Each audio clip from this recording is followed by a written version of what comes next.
Good evening, everybody, and welcome to this special stream. I haven't streamed in a long time, but I will be streaming this game Artifact a lot when it comes out. Tonight is a special evening. It is the Valve's Dota Artifact preview tournament. It is a $10,000 tournament that is going on tonight and tomorrow. And I got the idea just 2 days ago to have throw a stream party. Yeah, why not? And invite, well, all of those that I have been talking to and, well, connecting with in several communities, Artifact communities. We might have some guests joining us on voice chat from time to time during this stream. Some of them are playing in the tournament. I have talked to c.a.t.s and I have talked to No Control that are participating, and they have said that they are willing to join us or me in chat between games. Now, having said that, I have no information about when they are going to play and so on and so on. So I am not hosting the tournament, but I am just having a party here, and I am inviting you to join me in the chat and join me in the voice chat on my Discord server for those of you that have gotten that link.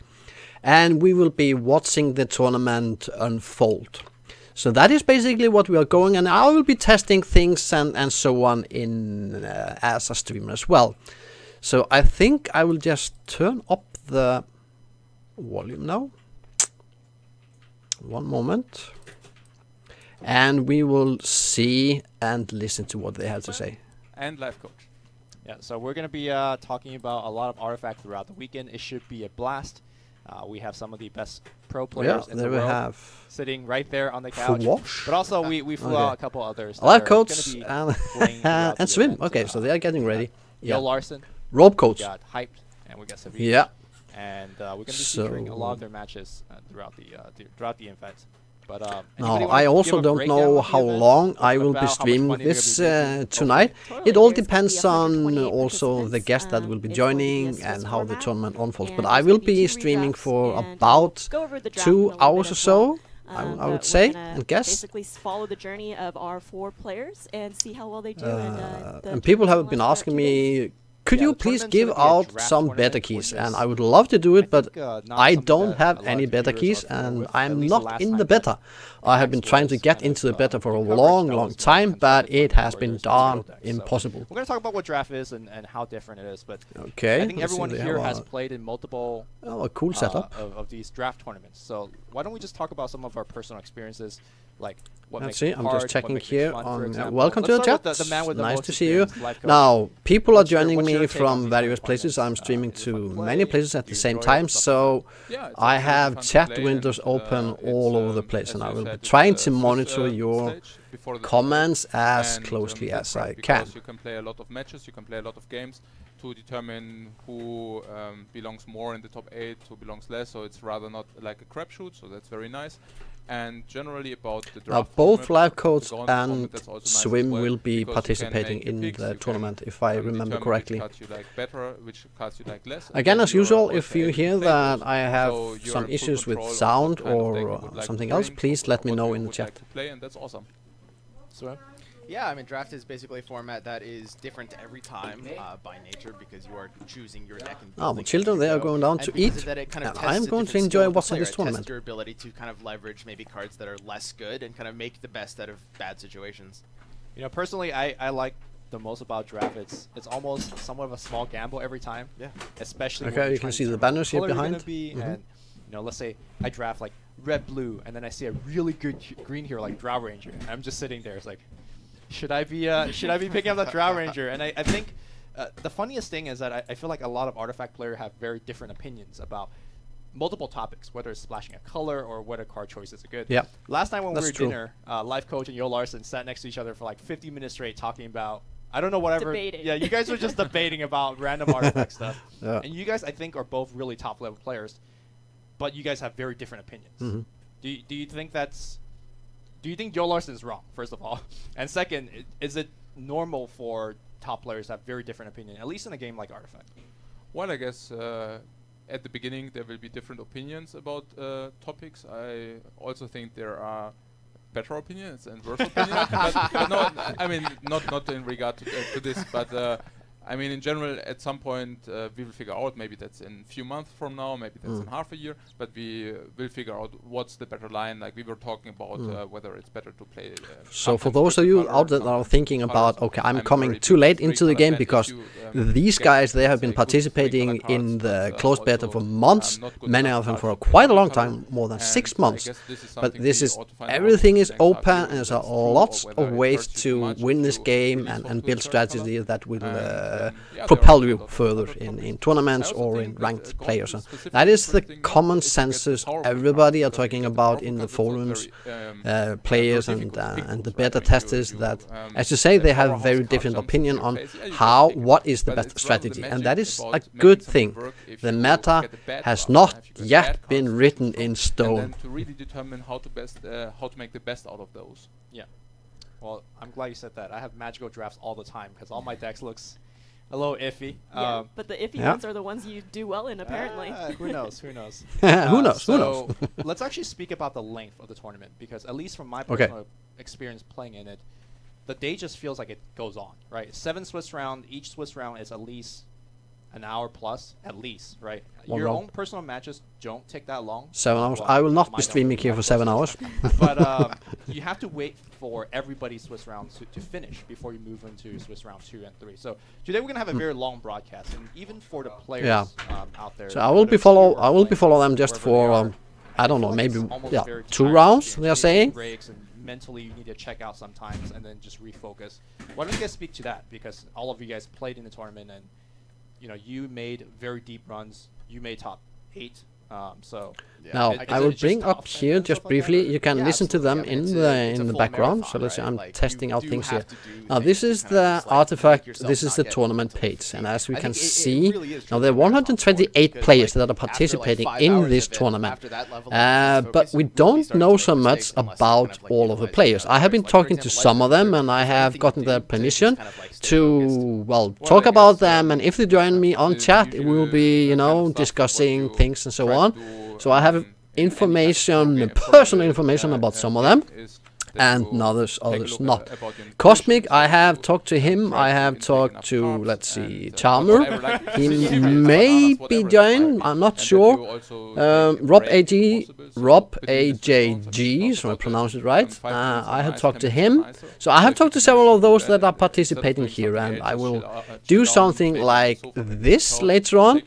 And you can see that I will jump through like different players and show that information on my screen. So this is all part of my Artifact streaming setup and my plans for the stream further on. So you can regard this as I'm just jumping in the river and learn to swim. I still haven't gotten the game, so it is difficult for me as a commentator and caster and a streamer to actually make sense and talk about the game when I haven't even played it. But I have done as much as possible to prepare the technical aspect, So if there will be tournaments, I will be looking forward to, well, maybe and hopefully that other, you know, esports teams, esports organization, they will realize that, okay, hey, there's a guy there that can stream and he has technical skills and know-how to do this.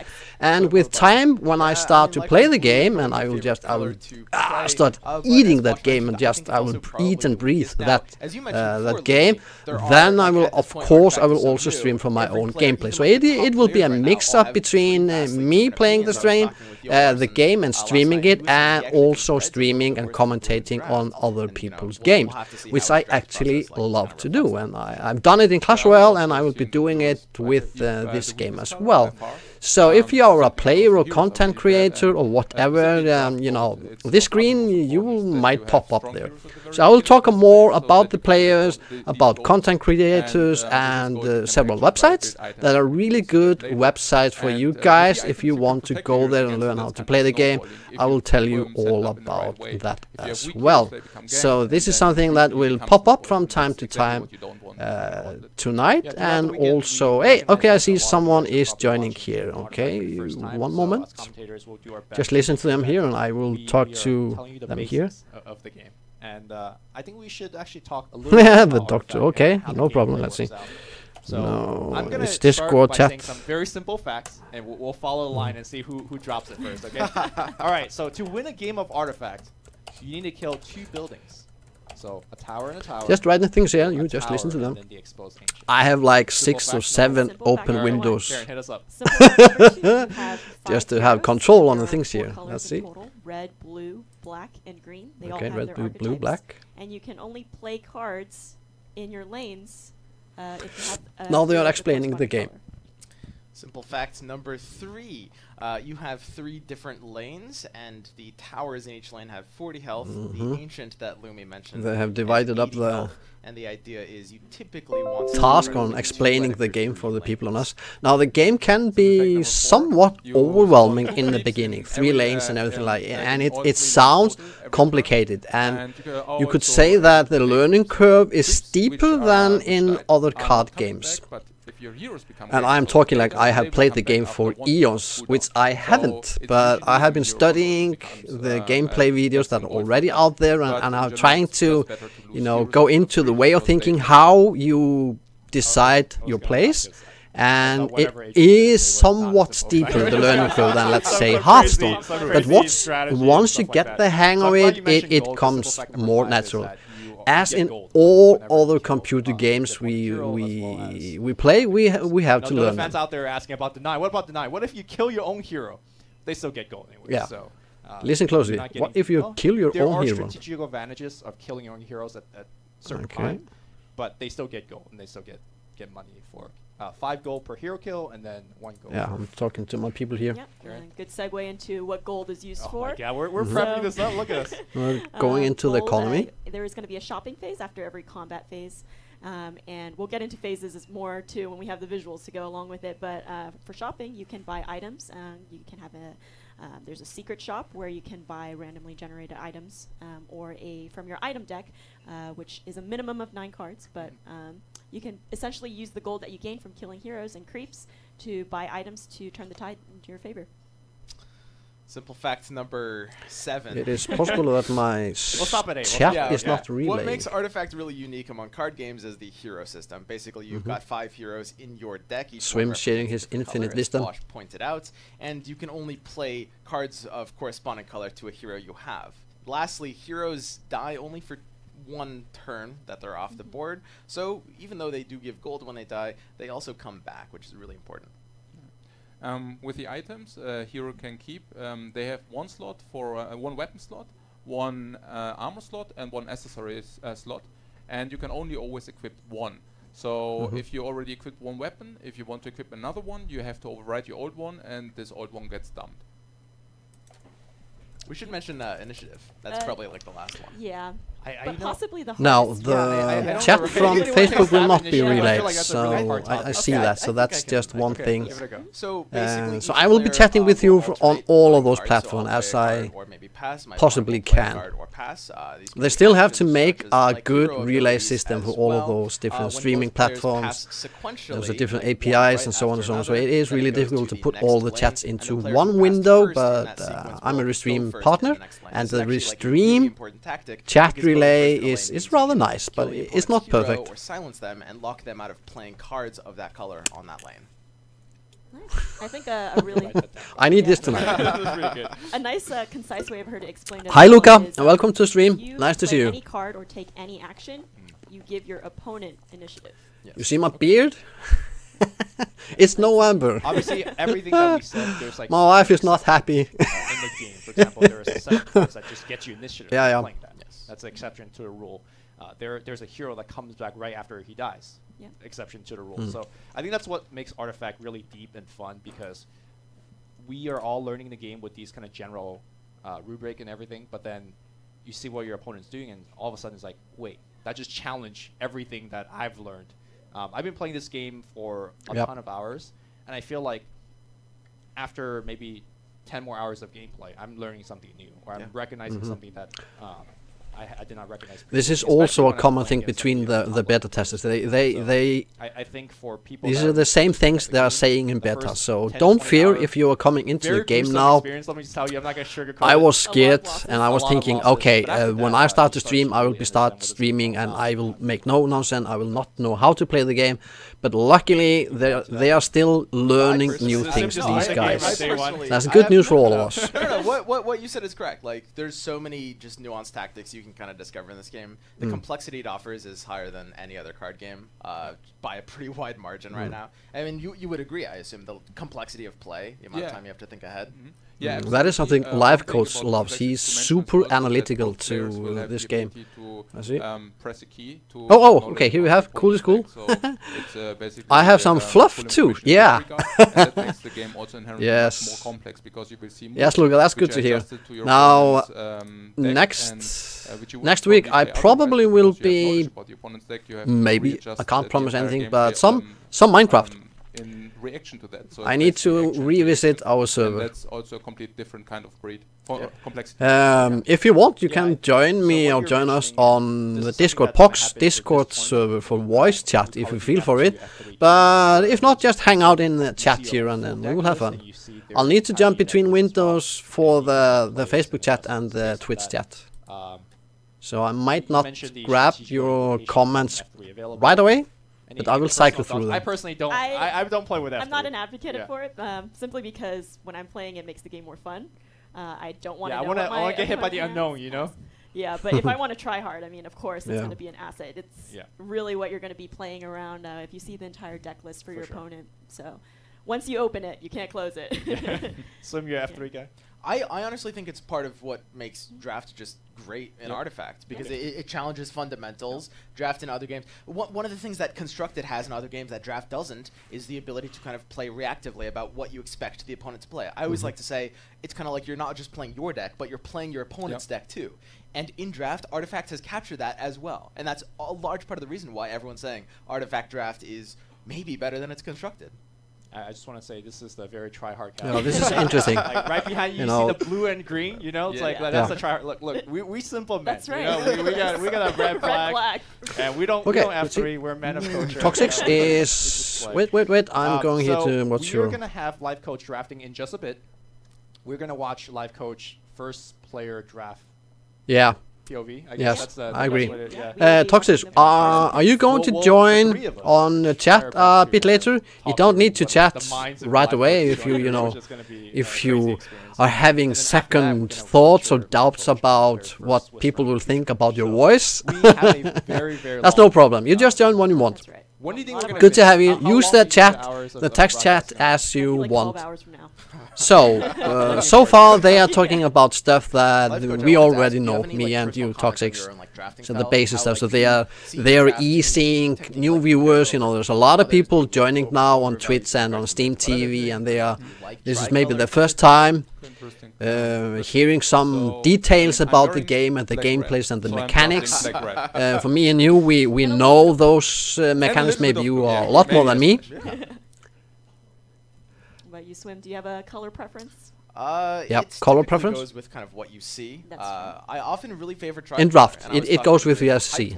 That's logical. I would love to talk to PogSz about that. I don't remember if you were in. Are you in the beta or not? I know you have been active in the community. And I fall into that category as well, and that's. I mean, it's definitely something you're not going to be seeing too much in Constructed. I think it's often very hard to navigate. For me personally, that's why I think I mostly go back to double colors. Just easier to navigate in the draft itself, and also a lot easier to navigate in the game itself. Like I think one of the many simple facts we mentioned earlier is that you can only cast a certain card of a color if you have a hero.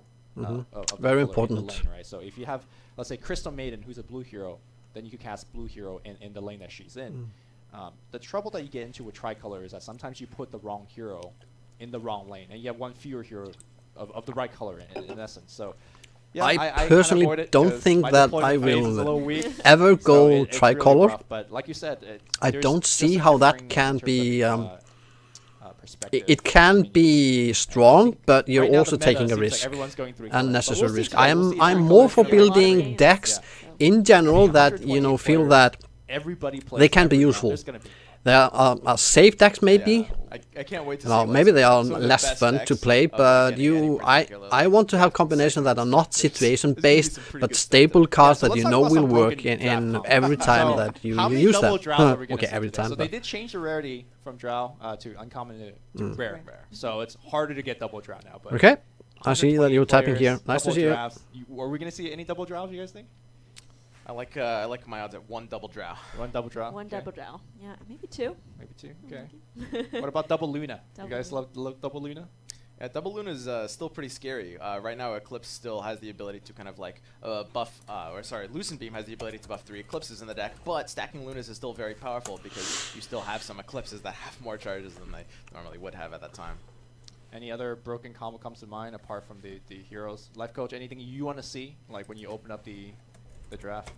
Oh yeah, I would definitely like to see X and Lich, but yeah, that would be ideal. I also think that's stronger than any double Lunar or any specifically nerf, but also more than double Draw. I don't even think double Draw is like that insane, because the first one, it gives you really leverage, but the second one just gives you, Draw Ranger comes with a card which undermines opponent's plays. And you want, it's a very, very specific card which you want to apply in one situation. But if you play double Draw Ranger, you get 6. Thank you, Luca. You have a good night out. Draw 3 and you have like 3 dead cards in your hand, and that really hurts you. For sure. Yep. Why don't we talk about Tinker? Because it's been under wraps for a bit. The last hero to be revealed. And it's actually one of the best draft heroes ever. Yeah. So. Is that one of the heroes that you want to see over? No, I will be listening. I will be listening now. Insane for draft, yeah, absolutely. Yeah. Let's talk about why he's Tinker. Yeah. Why is it really good for you, at least? Well, because the card he brings. You can always see on me if I'm really interested in something. I start to lean towards the screen. It's nearly the same effect, and the card to listen and see better. The very same effect 3 times within one card. It's just very slightly more expensive, but you get the point. Yeah, and you get 3 copies, and it does it 3 times right after you play it. So exactly. Yeah. Welcome to the stream, everybody. We are just having fun here. Yeah, I'm more alone at the moment in chat. I have several friends that are talking to me here in other windows, and that's all good and well. Most of us are maybe more focused on what they are saying now. They are going through stuff that I personally know. But there's a lot of new viewers that are thinking about, what is this game, Artifact? Should I play it? Isn't it just a Hearthstone copy? It isn't. Is it more complex or more difficult than Hearthstone? Yes, probably. And that is the beauty of, not all cards are made same. You have different cards, like you have different card games, and they have different appeal to you, and you find something beautiful and something that appeals to you in all of those games. And if you ask me what card game or digital card game I like the most, like Hearthstone or Gwent or the Elder Scrolls or maybe Artifact, I haven't gotten the game yet. I would say honestly they have a different appeal to me. I might maybe stream the other games as well. I'm playing Gwent now when I'm not streaming. I guess it really comes down to deck. Like I have been streaming every day, which I haven't. But you get the point. You get the point. 7 mana in that range. Yeah. but some of the decks I've been playing, we go to like 12 or 13. So I guess it really comes down to you. In average, what kind of length of game? Welcome stream. Whoosh. Luminous. Yeah, I would say usually draft games go up to mana 8, 9 maybe. Okay. But it's it very much depends on the strength of your opponent's deck as well, right? So because you cannot exactly go face in artifact, but if there are opponent's creeps or opponent blockers, you have to attack them with your creeps and your heroes. It basically means if your opponent hello Mohammed, welcome to the stream. This game, this very it started maybe 9-10 minutes ago or something like that. Yeah. I think it actually it often does scale a little bit with player skill. Yeah, are you playing the game? Last, like, longer than would you like to play the game? Are you confused? I see a lot of draft games go to like a mana 10 or mana 11. Yeah. Also comes down to good to see you. Welcome to the stream. Welcome to the stream. Right. I remember I will be jumping through the chat windows and cycling through your comments, so if it takes some time before I answer, it's just because of both the delay and also that I am focusing on another chat window. But I will get to your comment as quickly as I can. Already getting a lot into specifics. I just can't wait for the games to start and talk about it. They are waiting for the players to line up. Welcome to the stream, everybody. I'm PogSz. Okay, this is Red Bull. So okay, that's not an advertise if you thought it was a beer or something. I also have a cocoa milk that is, going to help me stay fit and strong and healthy tonight. And I have my trusty coffee cup. Swim, you had Korean barbecue, which is empty. Tonight is all about having fun, watching the tournament. The tournament is still the thing that is in focus, not me or me playing. I am also picking up things here and hopefully learning new things. I am really keen to see how they are casting and the dynamic as the commentators and casters, because that is one thing that I am aiming personally more at getting into and become a better caster and commentator. So that is of great interest for me as a streamer and content creator. The girl that I was on, it was and I don't have the game yet. Life coach, Yo Larson. Wife coach is also here. No, life coach, he is actually... I was trying my best to meet everybody. Maybe those of you know me, I am not afraid to just, message everybody. And I actually messaged life coach once. I can't remember what I was talking about. Oh, I think I was thinking about if you could get me a beta key. I can't remember what it was, but I thought immediately when I sent that message that, he will not answer me. But he answered back actually in 15 or 20 minutes time. And so he took a time to actually go through my message, read it, and answered me. So he's a good guy. He's a good guy. Combined with our Airbnb or like with bookings.com, so always drive with the car. We got the car. So we are just driving somewhere where we want to drive at the very same day, and then at the end of the day we will just book a hotel or something. So you don't even know where you're going right now. Yeah, you're exactly. Just spontaneously driving. That's right. Okay, that is unusual actually. He's so analytical. He prepares himself. So he should have prepared. Booking a hotel. So this is, I don't know, out of characters. I don't know. I like him and his wife coach. So they are both participating in the tournament, life coach and wife coach. They have been, dueling it out in the beta. And I have seen the messages going between them about the beta. So they can't tell us so much about what they are doing in beta. But I know that there have been small tournaments behind the scenes, both paid tournaments and test tournaments without any money. And so far, if I am correct, please correct me if I'm wrong, I think Life Coach has won all the time. Now, from what I have seen, he tends to be up there among the best. So if you ask me who is going to win the draft tournament now, that depends, of course, also on the decks, on the cast they draft. But he has an incredible ability to calculate a lot in Atmos, and he, when we come to things like card memory, he is up there among the best. So he will be the guy that goes through the draft card and he remembers and he counts the possibilities of what card, like a poker player does, what cards will probably pop up, and the likelihood of will it be in different colors and so on and so on. So he keeps stats about all of those things, and that will work for him. We'll leave them alone definitely. Later when they're not eating. Well, we welcome to the stream. Nice to see you. Like, you know, I mean, for example, like who we're most kind of like afraid of or looking forward. Yeah, the game mechanics they are somewhat complicated. They are going through that now. 4 players are like they are going through that now. But I'm personally like most looking forward to. Now I will write here in. If you are wondering about, you know, there's several websites out there that are good resource sites, and I will actually just I will pop it up now on the screen. Just one moment, let me see. More than any no, this is articraft.io. This is a really maybe technically the best resource sites out there.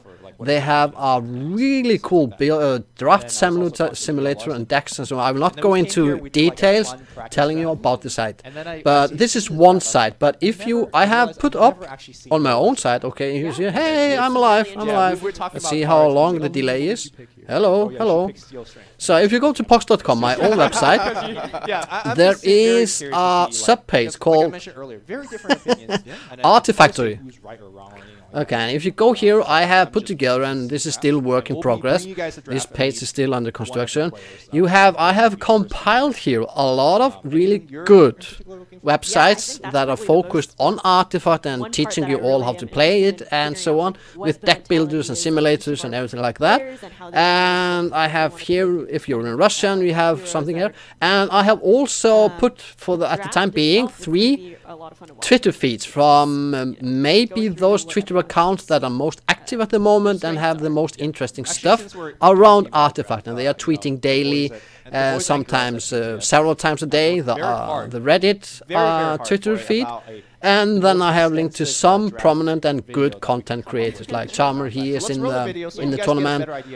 He might drop in. He might drop in the chat. I can't promise you anything. And Swim, you see him. Watch his video. He is really good. And the Artificers Guild, the Divok, and so on. So bookmark this website, Artifactory, because I will be adding to this site, you know, tools and resources and everything for you Artifact players.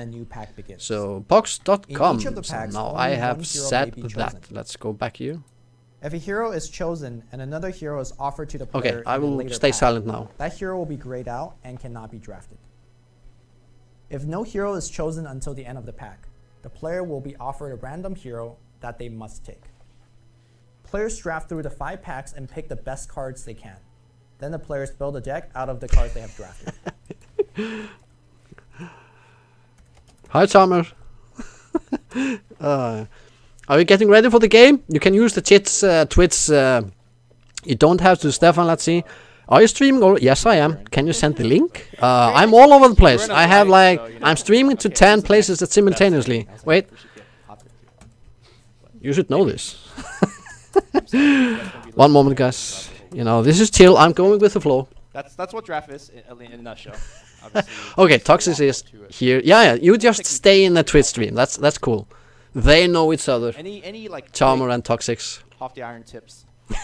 Your salt levels. The normal amount of salt in your blood, or well, when you have 5 packs to go through. I'm rooting for you, when Charmer. You're starting early, you don't really want to align yourself to any particular. You know, we dads, we have to stick together. So I'm rooting for the streamer dad. 2 or 1.5 packs, and then by then you'll know maybe one of the colors you want to start to skew towards. So I think it's now, Charmer, correct me if I'm wrong, but you're not all. You're welcome, Stefan. You're welcome. You're not all in the same place, location. You're doing this online, or will the stream? Yeah, no. Are some of them the star players in the studio? No, I recently did. Yeah, there's a lot to think about with draft, as PogSz said.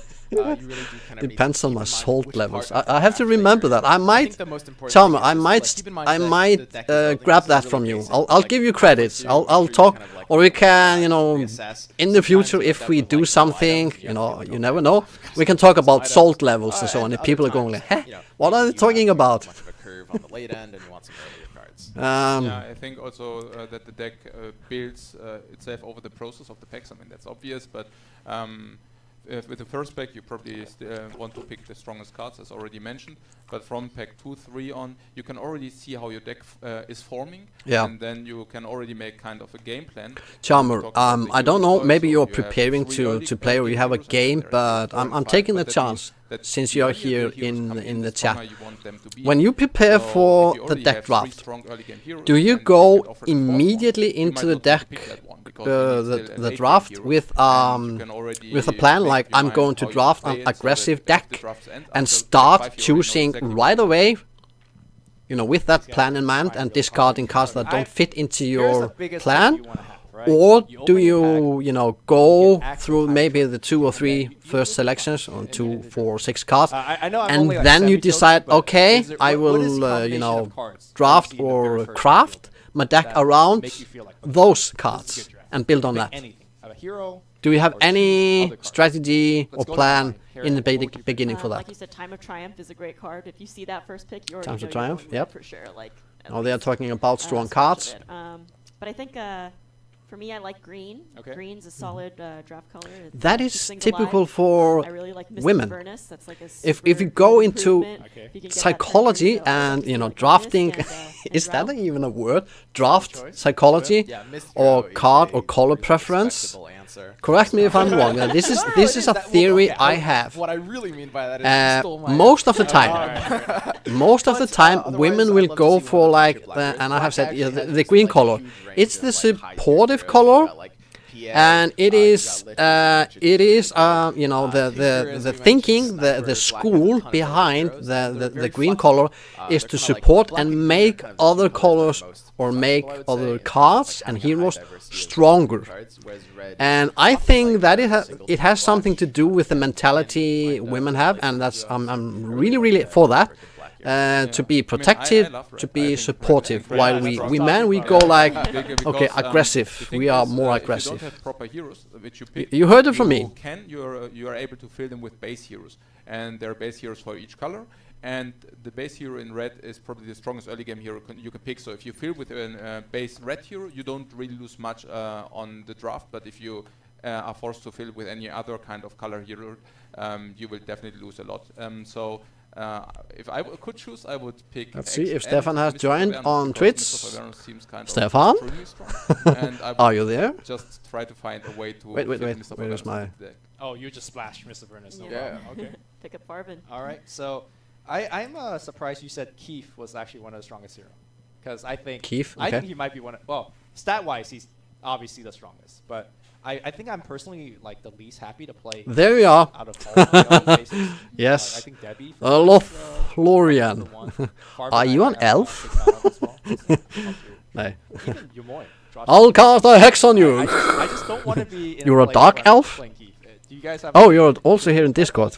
I do like Keith. Yeah, I figured that out. I figured that out, Stefan. Debbie is probably cool to see you. Welcome on the stream. Farvan is Remember to follow. Remember to hit that button, the follow button. Make me famous. Give me money. We meme them to. No, only if you think. Only if you want. But yeah, I would say Debbie's probably kinda. Are you referring to the dark elf? When you're looking at fighting yes. Which one? Any other card. When you say hex, I think actually my first thought is actually, you know, this is a weird thing. My first thought when you say hex is hexagonal shapes from the game Heroes of Might and Magic 2 or 3. Yeah, oh, that one. You know, I was Sparky Pants. No, wait. I had, that is one game that I was asked to, thank you for the follow, I was asked by the company that made that game to actually stream it.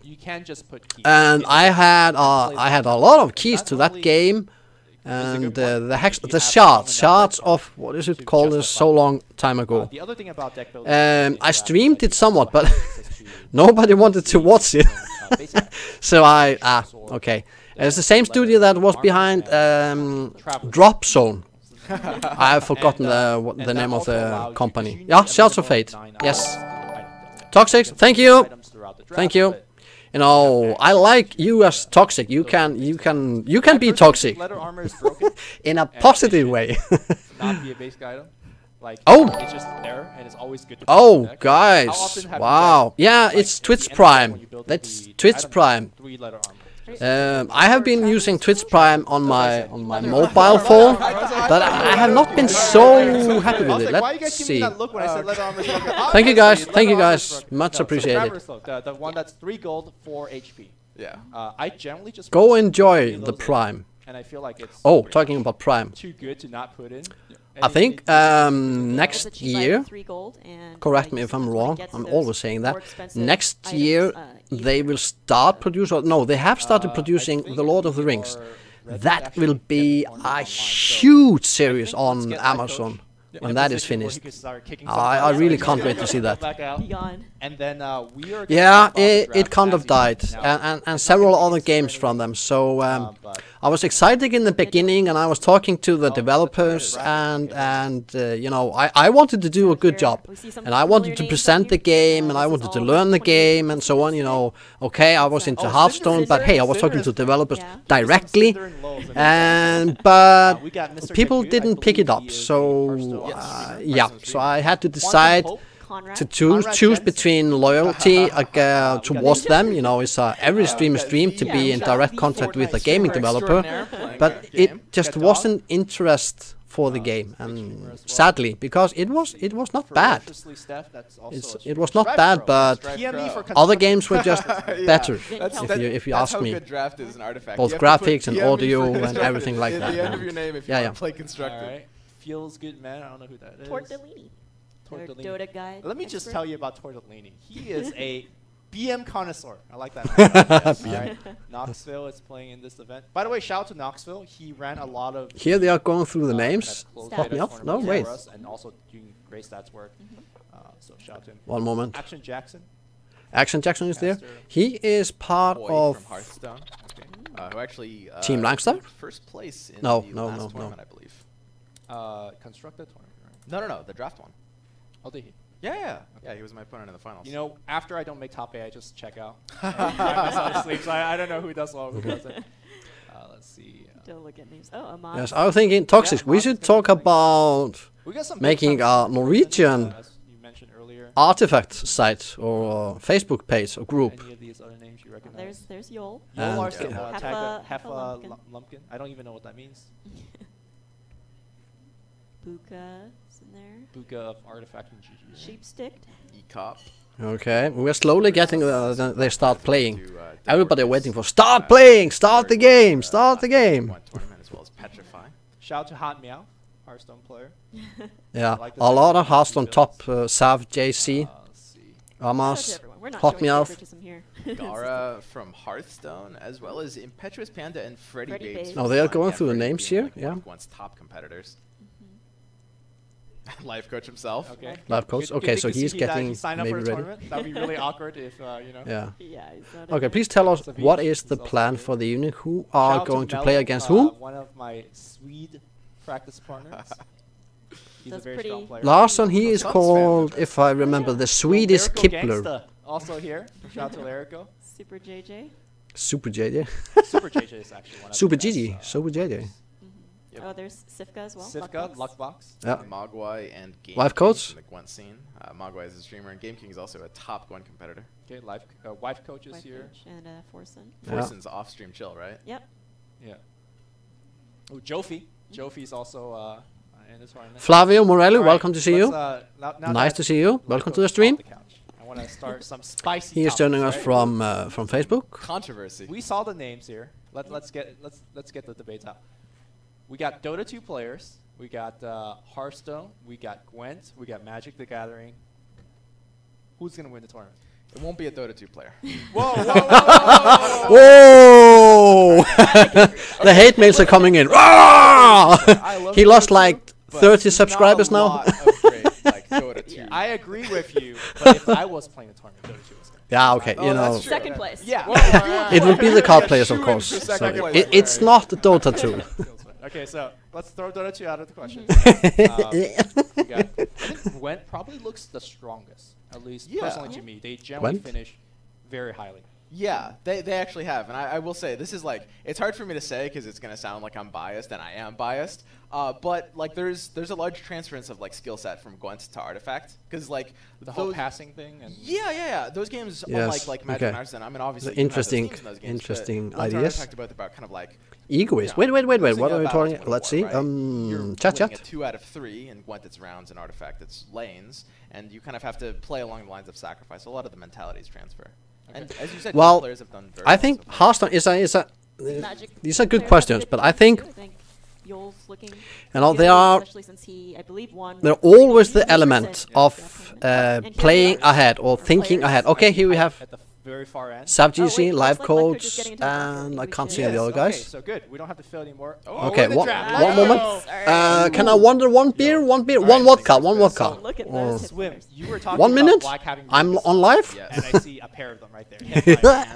Yeah, we're having fun. We're having fun. They are also having fun. What do we think live codes? Only $10,000 at the moment. Black looks very favorable. Timbersaw and Compel are both good options, but you know, maybe like not super But good. it's interesting to hear from Swim that he says that those that are playing Gwent may maybe have the biggest advantage going into Artifact. Yep.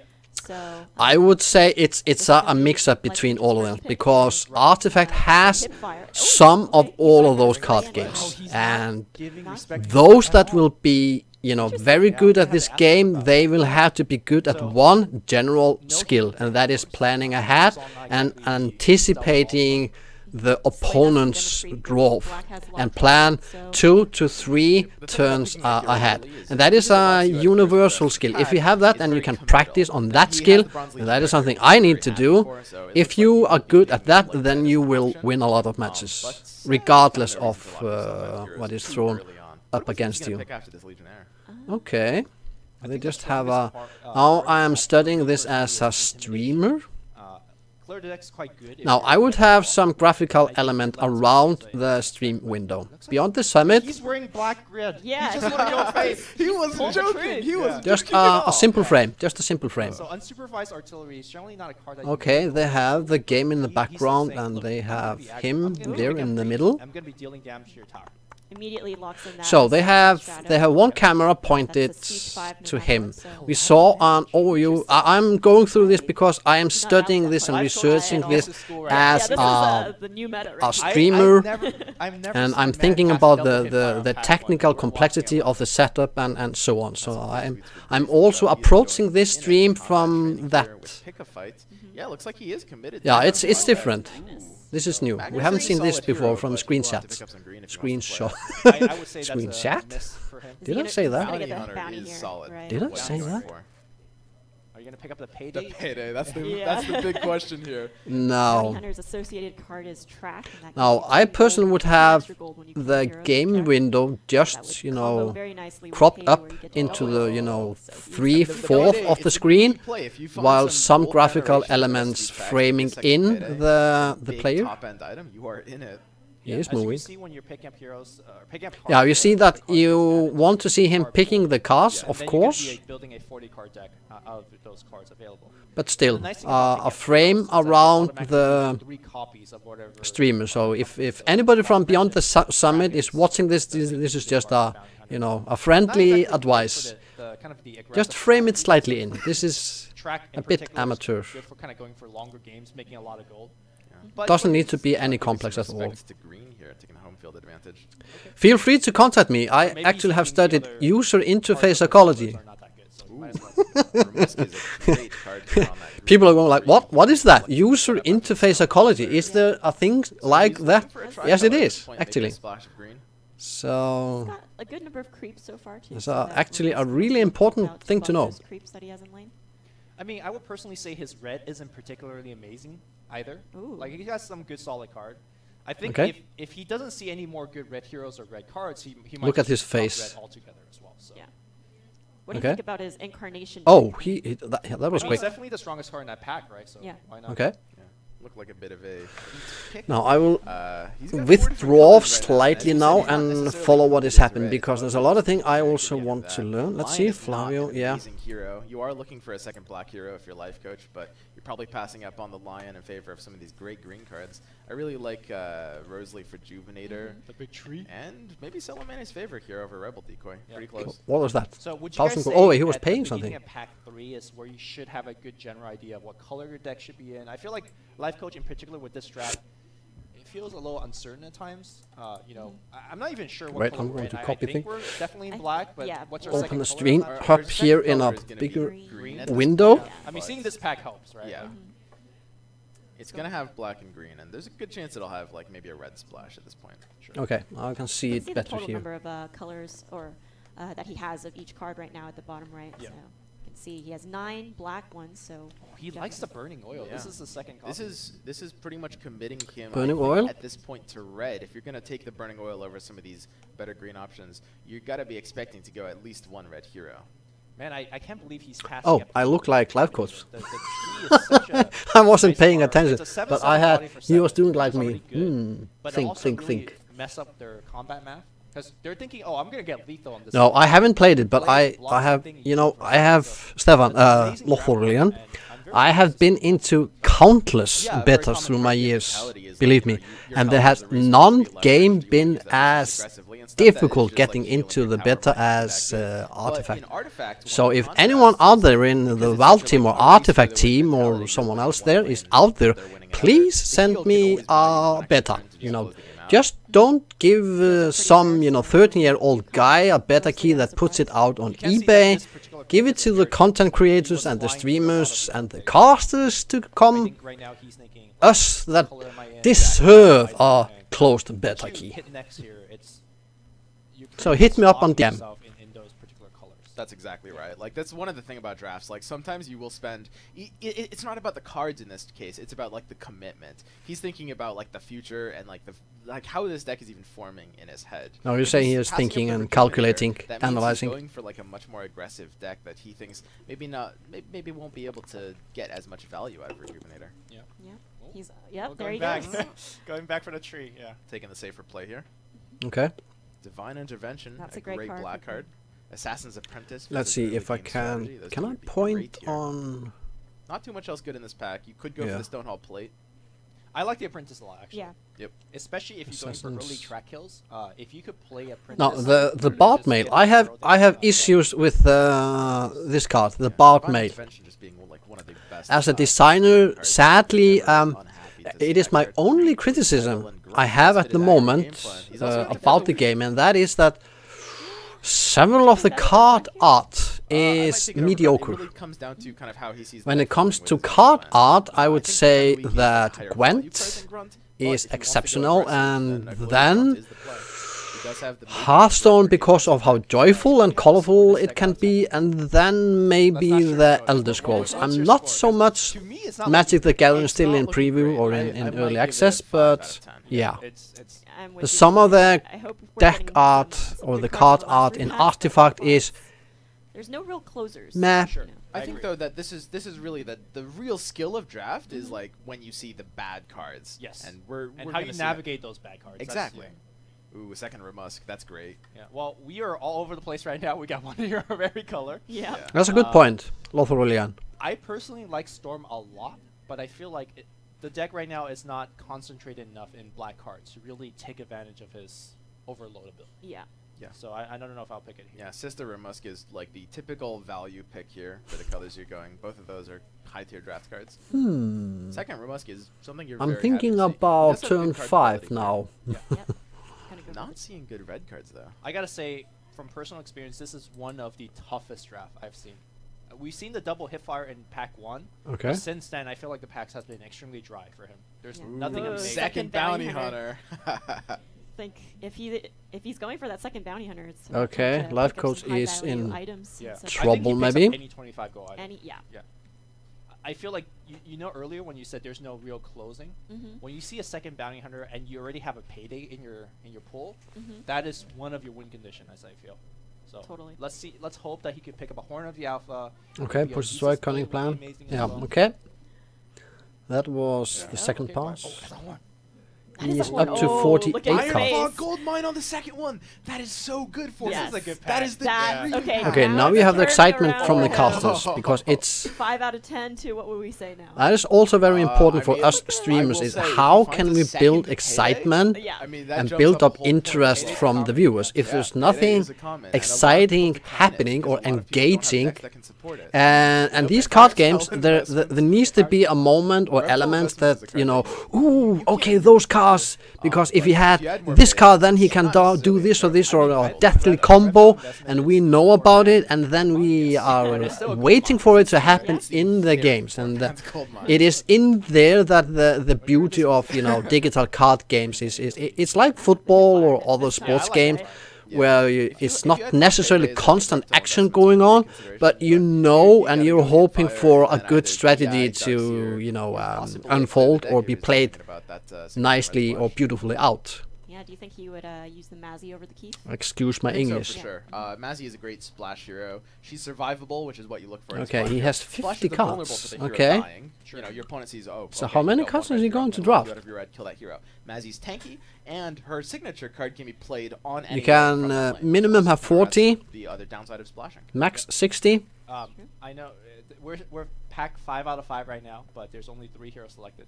There's a second bounty. 3. He needs to choose 2 heroes. He's currently windwalked, so you can't see him. Yeah.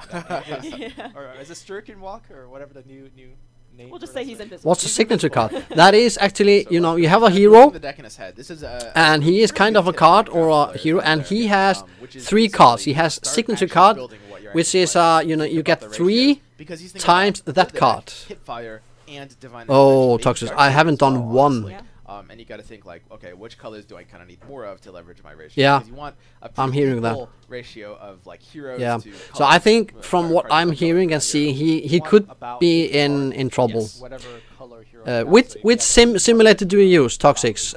Howling Mind, or Articraft, or ArtifactFire.com? There will be picks, or maybe you have another one that I'm not aware of. It's not about the cards, it's about the colors and the commitments. Like, these cards aren't that big of a decision, but he has to decide, like, okay, how are these colors like actually forming in my deck that's going to happen. 1500? Yeah, Articraft.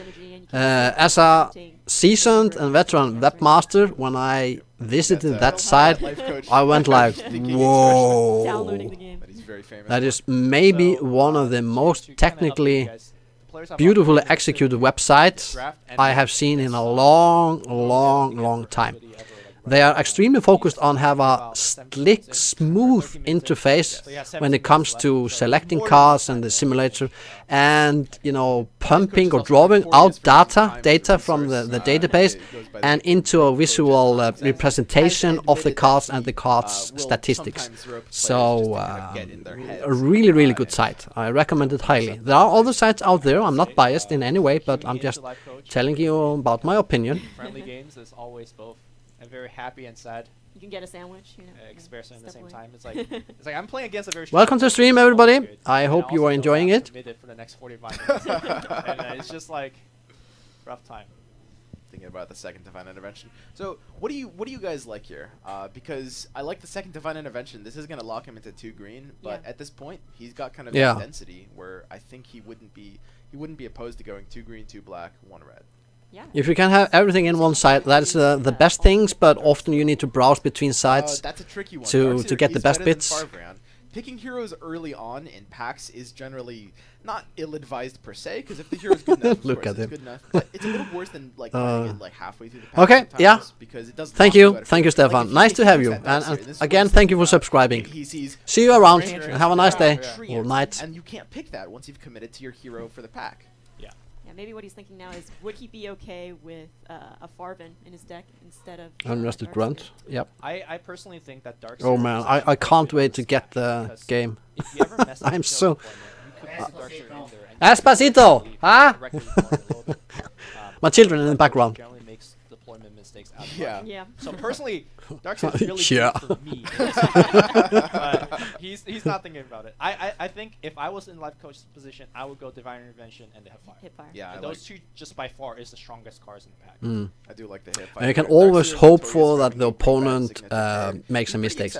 Now, another element in this game that I will be talking about and interviewing my friends about, really interesting. Welcome to the stream, Face Nugget. Oh, nice to see you. I haven't the mixer stream open, but I can see you here. You were saying, okay, you're behind my chair. I can't see it. Wait, I will open up the mixer chat as well. Why? And I have it here. Follow, yeah, Face Nugget. Here we have you. Dang! Do you want to play this game, Artifact? It will be huge. This will be a big game. Good to have. This is a game for grown-ups, you know. This is the card game that separates the man from the boy. Hearthstone. Magic the Gathering. Artifact is the game, the one game to rule the all other games. Nah, it will not be. They all have their, you know, strengths and weaknesses. No, okay, we are doing the deck building. Yeah, we'll stay for the building process. Okay, I haven't seen this. Hey, Evelyn, thank you. Thank you for following. Nice to see you. Where are you? Are you okay? You're watching somewhere. Exactly like you said before. Luke, Thank you. Want like a 1-to-8 ratio. Yeah. So with 2 green, 1 red, and 2 black, you're looking for roughly 16 black cards, and you can see the number there above the deck list. Yeah. 16 I love Swim, but when I was watching and studying his videos, I had to pause many times and rewind because he talked so fast. So, you know, his mind, he's a bit like Kimball, you know, Brian Kibler, I was going to say in Hearthstone. You know, the statistics and the wisdoms, the strategy, it just flows from it. And you just wait, stop, time out. What did you say? It's like 3 or 4, you know, truths coming out from it in the same sentence. And you don't have the time to process it. I feel like another way this deck would win just life codes? You mean that, or Swim? Yeah, Swim. Yes. You can see that life coach has 11 creeps right now. Yeah. What would you say is like the average? Or have you met him? How many creeps you'd want to see in as a ratio to the other cards? It kind of depends. You really are looking for a lot of progress. Fortnite, what? This is actually one of the reasons it's my daughter. She is. Yeah, Swim. Yeah, that's true. In general, life codes. He is. Reactive color, right? You know, he is the academic, a bit like me, you know. Hey, my daughter's joining here as well. Ka-do Fortnite ball, yeah? Yeah, he was. I started to play Gwent again. I love the card graphic. I had forgotten, I was in beta. I had forgotten how good Gwent is. So I have been playing Gwent now when I'm not doing anything, which is seldom. But it has appeal that I really, the card graphic is so good. It's so good. So I might maybe stream both of them, Gwent and Artifact. I will be heavily focusing on Artifact, of course. But Gwent is good. That is correct. He's got the 40 cards deck here. 19 black. Any tips to me for streaming Gwent? You know, though I wasn't better, I'm a noob. I had problems playing through the tutorial. I'm so bad. Keep the ball coming back in. Okay, Massey. There's no way you pay Keith the ball over Massey. Right? Okay, no Keith. In terms of the 1-2. Okay, now let's see. This is another layout. Now they have. Okay, beyond the summit, you have to frame this better in. His 2 bounties and Mazzy on the flop. Just a simple frame around his head with his name on. You choose 3 heroes. You see Bounty Hunter, and Mazzy up at the top. Those are his flop. Yeah, I don't know if you're. If you need a stream leader, if you need someone to manage your stream team and set up for tournaments or something like that, you have to have basic information. This goes down to user interface psychology. You know that this is life codes, but there might be people that are joining now that have no clue what it is, and just a simple graphic with his name on there would go a long way. So just a little frame, Fortnite Borgar. This is my This is my daughter trolling me live stream. That's okay. I'm perfectly fine with that. Everybody that follows my stream, they know that I have a family. I have 3 children, kids. And they know that when I'm streaming, hey, now we can pull some pranks on our dad. And they usually do that from time to time. In the beginning, when I was streaming, I was like, oh, I got angry, and now go away, shoo, you know, I'm streaming. But then I realized that, hey, this is good entertainment, actually. Sometimes has that. So sometimes I don't know what is happening behind my back.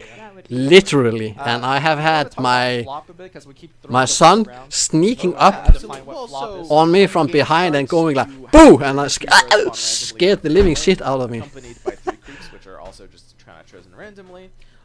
And your opponent does the same. So yeah, I agree, Aphelion. Unlike it is. Game, the game of Artifact starts different every time. Okay. That's something that there it is. The most interesting. Now, okay, I'm looking now. Hey man, how's it going? Okay, welcome to the stream. Okay. Oh yes, I'm not streaming to Instagram this time. But I have solved all the technical issues with that. Guys, I can stream this what you're watching on now to Instagram. That is pretty awesome. But I'm not doing it tonight. I didn't have the time to set it up. Some green card, yeah, Lumis into it. And then I got a second pick, Ogre Man. That's Larsson. He's from Sweden, the neighbor country. I live in Norway. Also, and then in the second pack, I first picked Zeus. So I'm like, oh, this is going this, you know. Yeah. And I continue drafting. Zeus is extremely strong hero. So he's strong. If you get to round 5 or 6, when he really starts to kick in, then you can win the games. So my daughter in the background. I don't know if you can hear her. I also have 2 of the Satyr Magician, I think it's called. Oh my lord! Yeah, are you building a constructive deck over there? That's what I'm trying. You know? Draft. Yeah. But going into the draft, I still have a lot of green cards, so we're starting to build like some pressure to find a green hero. But then I get super lucky and I open Lycan in the 5th pack. Oh. Okay. And then you go like, oh, and everybody else wasn't. What are they talking about? Give it time. Give it time. You know, the game isn't out yet. But give it time, follow streams, follow the games, and then you start to realize that, okay, he got that card, and oh yes! And I think the best way to think about it is like, Tricolor is something you're going to have to do a lot, but Duo is like a good like luxury pickup. Like yeah, in draft, Tricolor. In draft, not in constructed. No, for sure. There you can choose your own deck. I mean, preferable, of course, to play 2 colors. It's just more consistent, but yeah, you shouldn't shy away from playing. Let's see. Wait, what is my daughter saying again? So, Roblox Happy Meal, Fortnite Borgar. She's writing in Norwegian, kind of. I'm extremely proud of my daughter because, you know, she really likes. She's 10 years old, and I have allowed her to play Fortnite. I think that is perfectly okay for her to do. She likes it a lot, and she's getting actually quite good at it. And I think just 2 days ago, she. They are trolling me. They are trolling my private troll army of trolls in my house. She won her first victory just a few days ago, and she is super proud about it. So I gave her a big hug. I was so proud, so proud. You know, she's a gamer. She definitely has that. She wants to stream with me. She always asking, Dad, when can I stream together with you? And it will probably be Minecraft. It will probably be Minecraft some other day. Or maybe I will just stream her playing, you know, Fortnite. So she's a little gaming princess. Huh? I mean, sniper is what was that? Splash, don't get me yeah, okay. Heroes you can splash with. That's not a language, but I usually say that whenever you splash a color, you wanna be able to on our home we talk several languages. I talk Icelandic to my thank you for asking. I talk Icelandic to my kids. My wife talks Hungarian to them. I talk Icelandic to my wife, and she talks to me in Hungarian, and we understand each other perfectly well. Oh, welcome to the stream. This is my Fortnite hero. Yeah, see. You play him on the round 3 deployment, so it's okay. Are you going to sleep soon? Yeah. Yeah, no. She's going to the toilet. Well, I didn't get. Thank you for the information. Because of my configuration between the blue and green heroes and also the green and blue cards. There wasn't really yeah. So as it talks, I love see her winning the 1 million. Oh, yeah, that would be cool. That would be cool. Now, she has shown interest in Hearthstone. And we had a discussion yesterday that she said something like, okay, I might be able to play Artifact. And I went, she's 10 years older. And I went like, 22. no. Or maybe even 2020. Like, I think it's even not yet. blue cards in the deck, actually. But who knows? You know, the young kids today, they are so excellent at picking up languages. I'm not a fan of it. Welcome to the stream, everybody. Nice to see you. You're joining from left and right and east and west and north and south. Some quite good green cards. Mao. No, I completely agree. Okay, the toilet is occupied, like the so she needs to use the toilet upstairs here. Best players deviating the most from I think I will. Quality just wins out. And if your green heroes are survivable, there's nothing really wrong with just going. Now this will be a long tournament. They said in the beginning this will be 7 hours. No, I will. So fat. Me? I'm not fat. Are you accusing your dad of being fat? I'm not fat. I'm fit. Actually, I'm not fit. I need to train more. I can cast 2 green cards a turn. So that kind of helps with that problem. Yeah, I mean, yeah, but I would like to see some game now. But you know, this is the first time it takes time. Yeah, a huge drop on turn 7. It pairs really well with Satyr Magician and Ogre. And Ogre. Is she typing on the phone? How many Thunder Gods are you gonna cast? You think in a game? I love eat food. Ballpark of 8 or 9. You can see her name, Natalia Reinderson. That's my daughter. That is usually enough. She will be a super streamer. Yeah. You don't really need more than that. It's a card that kind of has. Oh no! I was thinking she is on the toilet using the phone. It's her brother that has hijacked her account. And he is trolling both her and me. Turn 5, you're starting to think about that and prepare for it. That's why I'm playing Corrosive Mist. No, they are talking. I think I'll just I will just keep talking now. On our home, we have a game actually. It's between me and my younger son and my daughter. We try to scare each other. Actually, kill a hero. And of course the item. Adrian is epic. That is my son's name. Adrian. You know, when they come home from school, I sometimes wait behind the door. When they come in, I go like, boo! Yeah, and I scare them. And vice versa. When I go down I'm up in the attic when I'm streaming, and when I'm finished streaming and I go down, they sometimes wait behind the door there and scare me when I come into the living room. Boom! It's a fun game. It's a fun game. I will get fat with Artifact Toxic saying, can't move when yeah, that's because you are building decks with like 150 cards. Can you do that? It's so modest when you sat down. You were like, I mean, I'm also playing like Relentless Ghoul and like Better Than Anything. You know, the one you put a Better Late Than Never. That's not bad. It's okay. It's playable. You know, stuff like that. Yeah, there's a few fillers in there. You're right. It's not a constructive. Illuminus is watching into the other corner. He's waiting for something to get ready. We're gonna go to a short break. After that, Swiss round 1 begins. So yeah. So now it begins. We're excited to see what this comes to. The talking session is soon over. Take a short break and we'll be back with Swiss round 1. Yeah.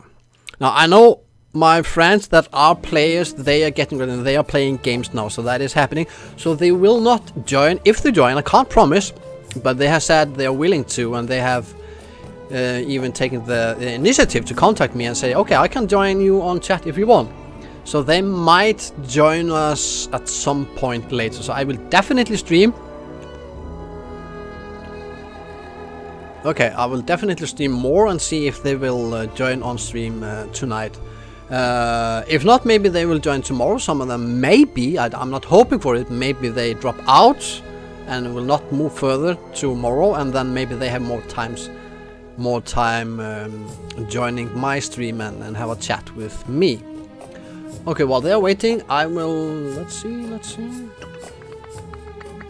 Now, I have one friend, wait, I will put it up here. If you are wondering about tournaments, there is, if you go to brainscans.net, it is still on website in development, so you don't see a lot of things happening on that website at the moment. But they have a league that they are planning, and it's already filled up. So they have a tournament when the beta starts, and also on the launch day. Now I have, even though I don't have the game, I decided to sign up. What? Why not? You know, jump in the river and learn to swim. I will participate in my first online tournament ever in any game. I haven't been that type.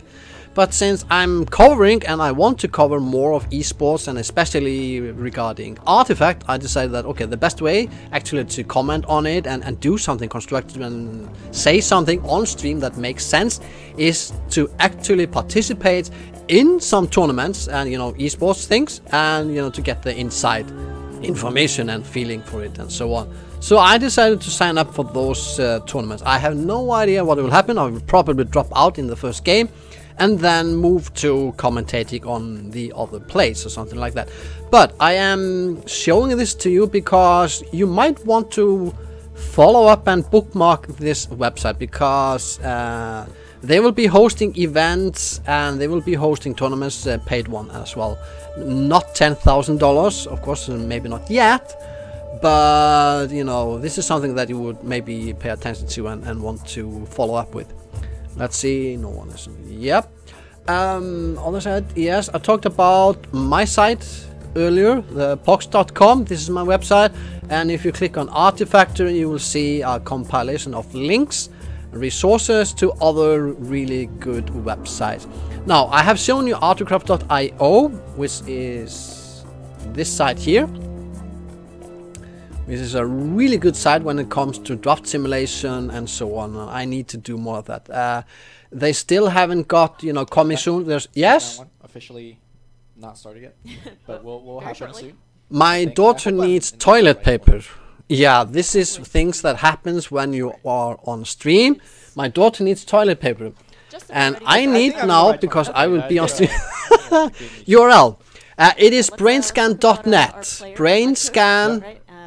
Finalized his deck. It's brain scans. Let me brain scans with an S. I will write it. I will write it here in. Be very interesting. Compared to what Yoel's deck was. Okay. What would you say? Brain scans.net. I need to rescue my daughter. She is on the toilet and there is no toilet paper. This is one of the things that makes live streaming so exciting, because you never know what is going to happen. So I will be back in a moment. I will record this, and this will be a beautiful clip that I will put out on my website. Yeah, I think doing live streaming for Artifact Preview Tournament, and my daughter will go to the toilet and she has no paper. The streamer has to leave the stream to rescue his daughter. So I'll be back in a moment. It's like you have to really finagle yourself into like getting a big payday off, or going in the super long game where you're just kind of crying your opponent out. That's right.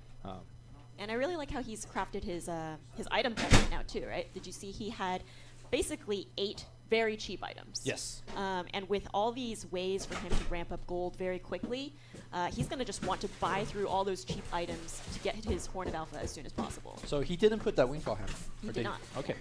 He put a bunch of Traveler cloaks, short swords, things like that. And I think we'll also have Swim joining in on us for us. I'm back. Whoa, you back? Oh, yeah, look at that. I'm right here. Yeah, no, I'll be, you know, chiming in every once in a while, pointing something out. Okay. Should be great. Ta-da! Mission accomplished. She now can wipe her ass. I think also it would be great to go over some of the basics. Mission wipe my ass. No? Sorry? Once we get into the game, yeah, okay, I will take this away. Let's see. Yeah. Okay. So I know we've been talking about it. It might be very confusing at first. Yeah. Okay. But yeah, what do you think of Life Coach's deck? Okay. I mean, they still have some the best part about being a good drafter technical issues, I think. Bad situation.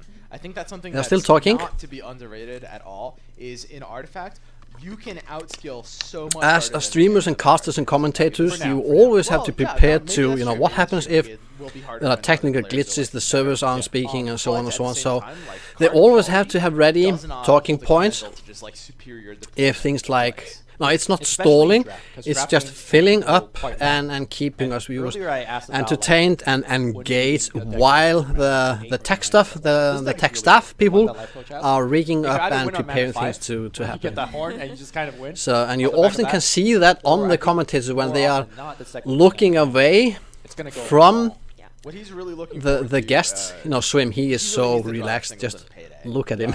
He's just okay. He's a guest, so he's not doing the technical stuff. But the commentators, they are waiting to actually start commentating on the games, and we are waiting for the games to start. Can you see? They're watching. Okay, are we live? Can we go now? And now someone is sending him a message. At least keep his lanes very healthy and ideally push. This is interesting. Yeah. Yeah, I think we should really talk about some of the basic strategies. Like we went over the basic mechanics, Swim, he can just not like the go on. He just you know he just screws his the tap, and it just flows and flows and flows.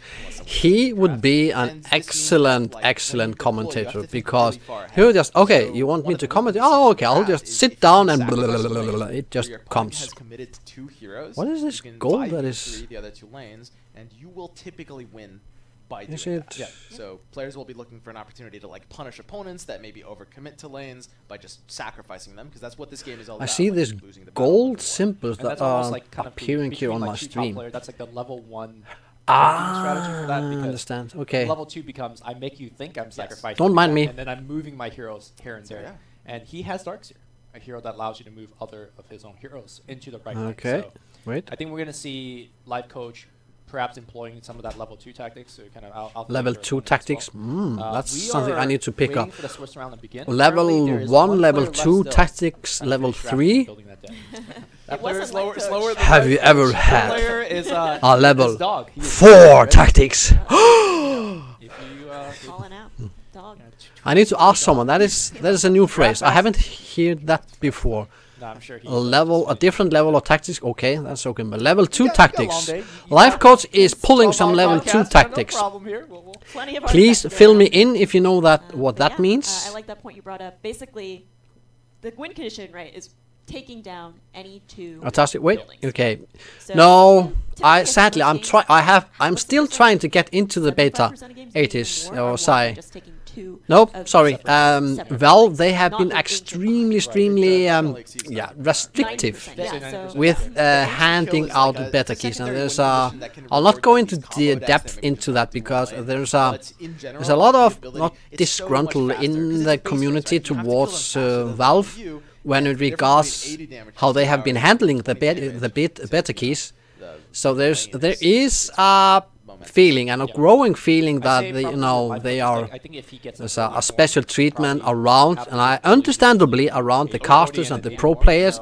I have nothing against that, but those that have been getting better keys, other than the pro casters, the pro players, and the streamers, the content creators that are famous, people that attended on PAX, a lot of people in USA, America, they got keys. There's a lot of there's a big group of people that have been getting keys in the States, while us in Europe and in other places, we haven't gotten anything, and we feel like this is a bit unfair towards them. So let's actually go to Bruno's PC to see the bracket, if we could do that. And nobody else have ever known actually what do we need, what are the requirements to even get a beta key. Dance, do weird stuff on stream. Versus Amaz, first round. That's a great matchup. Let's see, where is Life Coach? Where is Life Coach? Okay, they have. Okay, let's see. All right, program. Okay, Life Coach. Do you see? They are not. It's very small. Okay, they are not showing live from the actual games as it unfolds. So they are having. Feels good, man. Oh, they are having technical issues. All right. Okay. Feels good, man. And is it live yet? I think. Yep.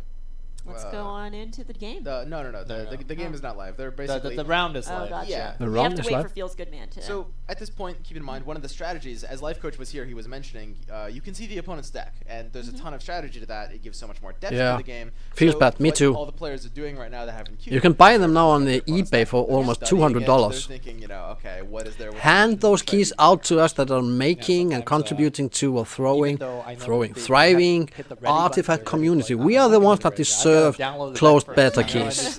Memorize the cards. Hello. I still need. You never know who is watching. Yeah. Just look for the Feels Good Man. It's got the emote and everything. Feels good. Okay. Feels there you bad. go. You're right. Feels good man, very easy to find. Okay, I'm gonna look at Feels Good Man. That's a good one. Tell you what he's Yeah. playing, right? So he's playing a 3-color deck. Or Maybe that is that. We got Venomancer in Who knows? That's a theory. That's a theory, at least. Skywrath Mage. Toxics. Interesting spread. So double splashing a singleton green and Okay, we are not going yet into the games, so we have to wait somewhat. A 3-1-1 is definitely a lot more risky. But in draft, it's something that you definitely now do. I know that some blue though. That's some streamers out there still have better keys, but they want people to get it via doing something that, you know, raffles or wait. There's not going to be too many answers as far as I've seen. From I'm main deck. Let's see. Now all of this is something that I will be going and using as a streamer. This deck is basically going to be predicated around whose deck is this? Venomancer and Prelix are 2 blue heroes that reward you very, very okay, we heavily can't if see. they stay alive. They probably said it. I don't know what it was. You can't see whose deck. Main deck to whom? Value over time if they don't die. So what life coach okay, we also need graphic, some information, and that is also to the artifact team, the developers. When it comes to graphical representations, I would like to know I got the complete opposite. which deck is this. If you I can't take see out it. the players, right? If you don't tell me this is life coach versus Feels Good Man, okay? So because that kind of changed the odds a little bit. That's true. The way I see this deck is that this deck is very good at going wide, and I don't think Life Coach's deck is good at dealing against deck. Okay, there it is. Okay, Life so Coach they are really, clicking like, on. all of those heroes that we saw just dies to a bounty hunter. Yes. Straight up, right? And you can track them, you get a lot of gold. But what if they land in front of a creeper? Okay, transition is okay. Like that. 50-50, yeah. The board could get really wide. Yes. Now, I personally would like to see him progress into a ton. What is this gold that is appearing here on? Got Mazzy. Yeah. There's gonna be Mazzy. Game is live. He's got Assault Ladder. Look, okay, so we are ready to join the game. Yes! Real life. So let's hop into the first finally woohoo game. And I'll drink some Life Coach is gonna be chocolate milk to that. And feels okay, good, finally. And it feels really bad as Venomancer gets absolutely sniped on the floor. No, I will keep quiet for some if we minutes just go now. into some of Veno's passive ability. If you mouse over that there, Venomous Nature. I think it's going to summon a Plague Ward into Venomancer's lane each to not deployment read phase. hello. Yeah. So since Veno is going to die, he's not going to be able to do that. But that Veno Plague Ward is going to be a 1/3 I'm not sure where to look actually. That does 2 piercing damage to any of its neighbors. Yeah, hopefully. Okay, we have Feels Good Man down here and Life Coach up. So yep. The Plague Ward in action. So you can see that I pulled up the ability to look at both players' deck. So any time that you guys want to look at any card, just let me know, and I'll hover over them and give you guys the ability to see them. Okay. You can now do that we're in our first game, I think it'd be good to zoom out too to show everyone the board. As you can see, 3 lanes. 3 lanes. Yes. And these are the okay. This is the spectator mode they are in. Both our players have chosen. So is this Janata right? Gonna proc? Here we go. 50%. Oh, there it is. That's a proc, and that's gonna be the easy track that's gonna get casted. Plus 10 bounty. So, like I said, it's not uncommon for a bounty hunter to end with an absurd amount of gold at turn 1. So when he gets the kill, Life Coach will have 20 gold. Look at that. That's gold a just lot goes of out. gold. 20 gold. That's a lot. He can buy cool items. He can keep one that he wants to we're currently seeing later. Feels Good Man's perspective of the shop. Yep. But actually, that's a big advantage early on. If he gets wait. Buying those he has early items that he put into his deck and hopefully getting that. Okay. What did he pick? Out early. Yeah, so at 20 gold, I think it's a very interesting decision whether you spend a no, he's ahead now. He's ahead now. Or you just spend very few of it and just save for that horn. Save for the horn. The horn is the win condition of the deck. So we'll see what Life Coach ends up doing. Feels Good Man is now in the hero deployment stage, and you can see Life Coach is choosing to put his Magnus in the mid lane, and Feels Good Man wants to put that Prelix in the first lane. No, wait. I need to test one thing now. This is all work in progress for me as well. I mean, wait, I will lift up this one. Is it on top now? 100% bounty kill as well. So. Okay, whiteboard. Now let's see. I can draw now. Yeah. So I love that from Clash Royale. So then I can highlight things here and tell you what is. You're in trouble. Yeah. You're in trouble. Hello. Are ridiculously strong. GG. Don't get killed. but they provide no value. Okay. They just die over. I'm just testing this out, if it makes any sense and help the viewers with focusing on what you need to focus on. No, not him, not him. The cards. The other track here as well. Okay, those are creeps. This is looking really bad here. So it feels bad, man. Yeah, feels bad. Right, feels bad, man. No, feels good, man. Aghanim Sanctum, which basically will refresh your 4 mana here. Yeah. You could technically cast 2 spells. You could go Tyler Estate, which now shrinks. Yeah, you see that he is also hovering here over. So I will let him explain it. Gank targets? Not particularly, right? So maybe you could cast a Slay. This is not looking like a powerful turn for Feels Good Man. No. Although it would be great to go into that improvement a little bit too. Where did that come from? That came from the first lane when there was Prelix there. Prelix, a blue hero, so you cast blue improvements, but you don't have to cast in the same lane that you're in. You could kind of play it downstream, as the keyword, as we call it. So he played it downstream, and now he will gank. So takes out the bounty in the last lane. But gank is a cross lane card, so Zorla's going to die anyway. You see that Life Coach has 41 gold. Down a hero. Feels Good Man has 7 or 10, I think. Before it has the opportunity to react, either with initiative or from an earlier lane, you lock him out of the mana. Like Life Coach cannot spend this 4 mana because he has no heroes there. Yeah. Well, he could spend his 43 gold. Let me tell you that. And he's going to. He's already buying things. Yeah, bam, bam, bam. Yeah. There Buffing up my heroes. And I wonder upgrade. I like this.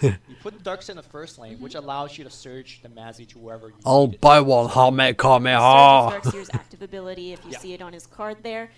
It's a 2 turn cooldown, so he's able to move that Mazzy to another lane, and then 2 turns later he can also move another unit.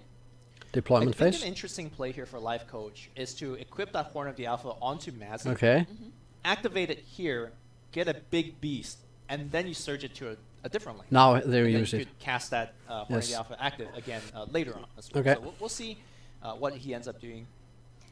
Our Feels Good Man does have Slay in hand. Okay. So once that Horn of the Alpha comes out, and let's talk about what Horn of the Alpha does, because I don't think we've even gone over that. So Horn of the Alpha, great card. Yes. 4 health to a... Now this is interesting. Okay, this is good for commentators to actually go and highlight the cards they're thinking about. 14 beefy beast. Yeah, with Siege. With Siege. Yeah. Siege basically only procs... Hexon! Hey! Christopher, welcome to the stream. And guess who this is? Yeah. Hi, Christopher. So I'm gonna hit you for 14. I will greet him in Norwegian. Skal du spille Artifact? Eller er det fortsatt Clash Royale? Det blir veldig mye Artifact på meg. When it gets activated, we'll see if he activates it here. Yes. Now you can talk to me in several languages. I speak and talk and understand Icelandic, English, Norwegian, Danish, Hungarian, and a bit of German. So if you talk to me or write in those languages, I very often answer you back in that respective language. Right here, I think we could see some of the issues of having a 3-color deck. You can see that there's a lot of mana available to Feels Good Man. Right? Like he has Sanctum available, but just not having the right color. No, because he needs the hero in the right color. He can't play the cards on a lane if the hero in the lane isn't of that specific color. You mentioned Slay as a great counter to Thunderhide, and it is, but you only have and it forces you to, move things. You can move heroes between lanes. You can do that with special cards. To counter the first Thunderhide, but Darkseer will just be able to move and play it on a different lane where it can't be answered. Nei, men velkommen tilbake. Det koselig å se deg. Feels Good Man is that he's got an uncontested final. I haven't been streaming for a long time. It's a long story. I don't go into details, but I'm kind of back. As long as Venom's alive. They're not actually called bananas, but we like to colloquially refer them to as bananas. That's bananas. Skyrath active being floated there, deciding to save. Welcome to the stream, everybody. Nice to see you. You were joining our PogSz stream. Well, you never know what is going to happen, but we are focusing on this tournament, so I'm Life Coach is winning all 3 lanes. not talking so much, but allowing them. We are just enjoying the stream, and I will maybe have good guests joining later. Flipping over to the right lane and winning that. Yeah. At this point in time, Feels Good Man has control over the right lane. It's a very slow lane, though. Venom's a pretty low attack hero, and there's only creeps, which are coming in for that chip damage. So Life Coach is not too worried about defending that. Yeah. So as Flash mentioned earlier, the Venomancer venomous nature summons Plague Words. So this Plague Word is now added to the deployment phase. And you can see the 2 random creeps that Life Coach was mentioning earlier in our hot tips. Those are randomly deployed at the beginning of each round. So you can see they're going to the mid lane and the right lane in this case.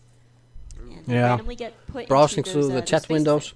What has been the life expectancy? Yes, I will be. This is artifact. One turn. Well, Look at these. These are amazing spawns for Feels Good Man though, because the Slay is committed to the Thunderhide pack, which means Prelix will actually be surviving here. Yes. Yeah. And he has initiative, which means he goes first. So Life Coach won't be able to react, even though he sees a black hero here, and he's able to see that Feels Good Man has 2 slays. Right. So it seems like a very kind of self-explanatory slay. You just do it. But let's see. It seems like he will be dealing 17 damage to the tower to Feels Good Man. If you're kind of looking at the damage That's a big chunk. Right now, Darkseer only has 5 attack. Unless he decides to. Okay, he's buffing it up somewhat. Now, you always have quite early on in the game decide for which lane I'm going to, go for. Now, obviously, we could see Feels Good Man's hand and be like, and you also have to decide which lane I'm going to sacrifice. Even though Life Coach doesn't know exactly what's in Feels Good Man's hand, he understands that there's only one black hero on the other side. So Slay could only be casted. Oh. So putting him in a different lane makes him absolutely safe. Okay. Yep. And of he course is going for this Sorla is going to be disappearing from the board again. Yeah. Now we see how the number here. You can see the numbers here being dealt. I think Life Coach is actually out of item on his item deck. He's going to be looking in the secret shop now. Yeah. You can track again. Okay. That's true. Yes. Man, Life Coach just has a completely dominating presence in this game. I mean, that's kind of how you can see on this number. This is the total amount of damage being dealt to either his tower or his towers. You always can see. You don't need to count, and that's a good thing in for the viewers. You don't need to count manually. You can see immediately how much damage either tower is going to get. Yeah, maybe you'll find another one of the alpha. Who knows? We do have Prelix staying alive at least for now. Prelix, she does have that ability to summon a melee creep into her lane at each deployment phase. So earlier when we saw those 2 creeps going to the mid and right, she's also going to bring an extra creep to the pool. Okay. Yeah, the really cool got thing I like 7 damage. Moving on to the lane 2. Sorry. Ball going, you could really run away with the game because your Venomancer summon these Plague Wards, your Prelix summons more melee creep, and you just kind of overwhelm your opponent. But the way that the flop has occurred, a lot of these pool heroes just straight up die. So that's really unfortunate. So that was an interesting card. Feels Good Man played there. Let's go over what lock is. Yeah. So the last card play was Lost in Time, and you randomly lock 3 cards in your opponent's hand with +3 lock. So lock now means this card that's locked as, great art symbolized. You can't actually play this card for 3 more turns.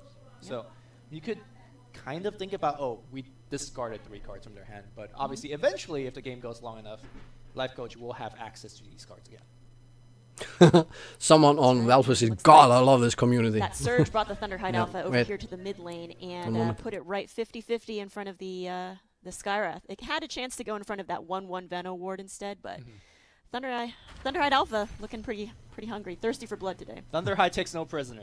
I had to give a message to my family. You saw Iron Shell being casted on a creep, so you don't actually have to. Like some cards says, modify a unit would retaliate instead of modify a hero. So okay, shopping phase. Let's see, 39. You don't get a permanent effect because once that creep dies, it's just gone forever. Yep. Okay. But in that case, the this will soon get interesting now. A good use of Life Coach's resources. Yeah, and going over that keyword to modify means it's permanent, so you can see that creep in the mid lane still has an Iron Shell. Yeah, for example, we saw a modification earlier on Mazzy. So this was modified with Empower, which gives it +3 attack and +3 cleave. And the importance of the keyword modify is that, let's say Mazzy dies, he goes to the fountain for 1 turn, and he'll come back with this ability still intact. So you're not kind of wasting your mana or card when you cast it on a hero. The problem for Feels Good Man here is that that Horn of the Alpha Welcome to the stream, everybody. Which means another 14. We are all learning new things here. And if you look in the upper left corner, you can see that the 3 heroes Feels Good Man has that died. Yeah, because now they are teaching us to use this area in the game. You can very quickly have the most vital or the most important stats available at every time up here in the corner. Bringer of the Faithful. Feels Goodman is putting a lot of creeps in this lane, and on top of that, with wow, a lot of creeps. The gray ones, those are creeps. Chip in some damage, but that Thunderhide Alpha okay, let's see. Only each turn, -2 damage to his tower. This game looks pretty bad. But he will be getting -8 because he has. Honestly, not nearly as bad as. Okay, well now with your blue hero dying, then it's a different story. Yep. Because I was gonna say yes, Feels Good Man is losing this mid tower for sure. Yeah. But he's also doing okay in the final lane. So he will be losing on the mid lane. Scenario where Feels Good Man maybe could contest the first lane and eventually boom, he got win. But now with PogSz dying, he is down to 28 and he still has good health on the left one.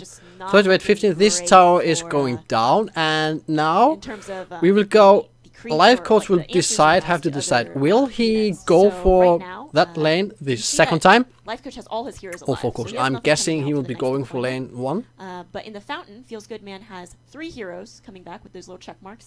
That means he'll be able to choose which lanes those 3 heroes will go into. Yeah. It looks like Life Coach will. Now we are entering into a decisive phase where it is actually a point of no return, where both players actually know the win condition of the game. Angling to the right. As you're casting creeps and as the turn begins, these arrows get deployed into the lane. Let's see if they explain that. Directs where units attack.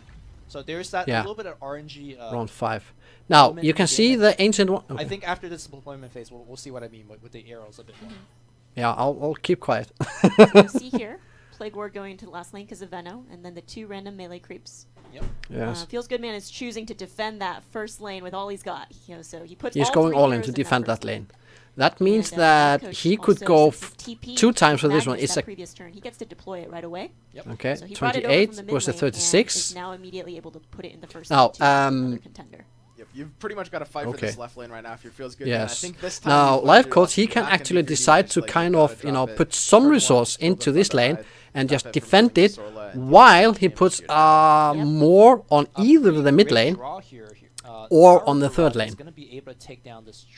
So Life Coach is ahead. He has also 21 gold versus 1. So he's both ahead when it comes to the tower and to money. But he needs to think about how he can win the game as well. Currently his tower is taking 17 damage from everything on the board. Yeah. You see that? By the way, there's no limit. So Life feels good, man. No, it feels bad, man. It feels bad, man. I'm about to lose my second tower. Yeah, Feels Good Man is thinking about what to do, and he's gonna pass. What to do? All those crap. Run out of time, perhaps? Oh, that could be it. He's just gonna concede. Yeah, okay, he conceded. Okay. Well, I think Feels Good Man could have fought the good fight and survived. Yeah, he calculated that this is over. It really wasn't looking good in the long term. I also nice. didn't see what he had in the okay, that is nice. Oh, we have Axe. Just, why is he so... Taking his win in stride. Yeah. Easy peasy. Okay, that was interesting. Yeah, we'll be having our second game shortly. Svin. Yeah, I'm having a cozy time here out in the corner. Yes. Just ask me. I love him. I love him. Best out of 3. There are so many cool people in this community. It's come down to, again, like the same exact generation. Like, Life Coach needs to be able to find that Horn of the Alpha. So okay, Life Coach has won this kills, one. especially on his blue heroes, which he also needs to keep alive.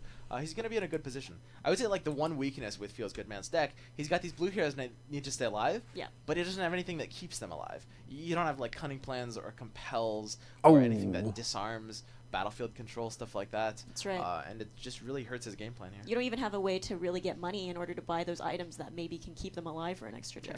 We're in game 2. Game 2. Okay, game 2. Yep. Guess what? The same situation happened. You just came in and Venomancer. Oh, that was the entire of round 1, and it looks like two of Feels Good Man's heroes dead. And there's 31 gold. 31 gold already from turn 1. You know. Life Coach didn't find the horn. He did not find the horn. He did not find the horn.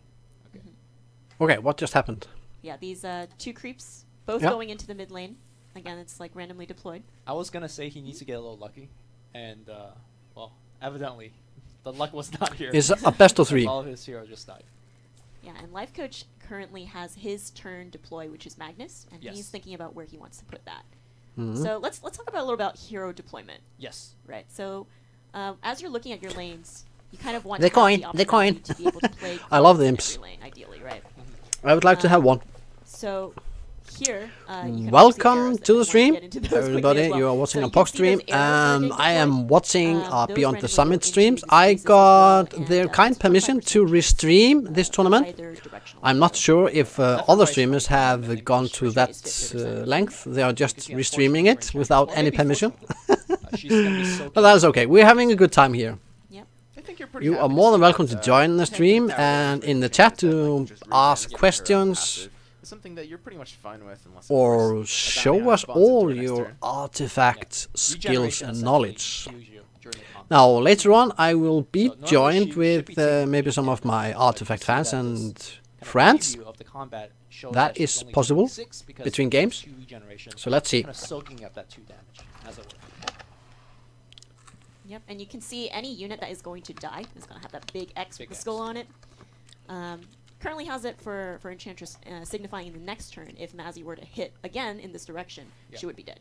Yeah, and despite losing 2 track kills overall in round 1, Feels Good Man has a good 2-turn combo here. We've got the Soul Venom coming in here, and then next turn from left, he can actually cast Verdant Refuge from his Enchantress forward onto the mid lane on all these Plague Wards, which will be pretty good giving them armor. Okay. Yeah, I definitely believe that Feels Good Man's deck is very powerful once it gets rolling. But unfortunately, all of these blue heroes that need to get things rolling are just straight up dying. Empower was cast to get +3 cleave. So what cleave does is that it allows you to kind of spread 3 damage to left or right of Magnus. But that was chip damage. Man was able to save it by casting the Traveler's Cloak. Yep, and we're seeing in this last lane again, if you see Bounty's passive ability. Okay, he will be getting quite a big amount of damage on his tower. His base attack is 7. Right. And so he's going to be hitting that tower now for a sizable 11 damage. Yep. So that he's going to feel that. And it means that he needs to focus on or keep in mind for the next round that should I defend this phase lane, is life coach going for lane 3? Where should I deploy my units for this in this round? Feels Good Man. He doesn't have any gold, as you can see at the bottom right and the top right. That's the gold amount for each player. I can't see the winning condition for Feels Good Man yet. Horn of the Alpha, Magical 25, and the blue deck in general very bad at making gold.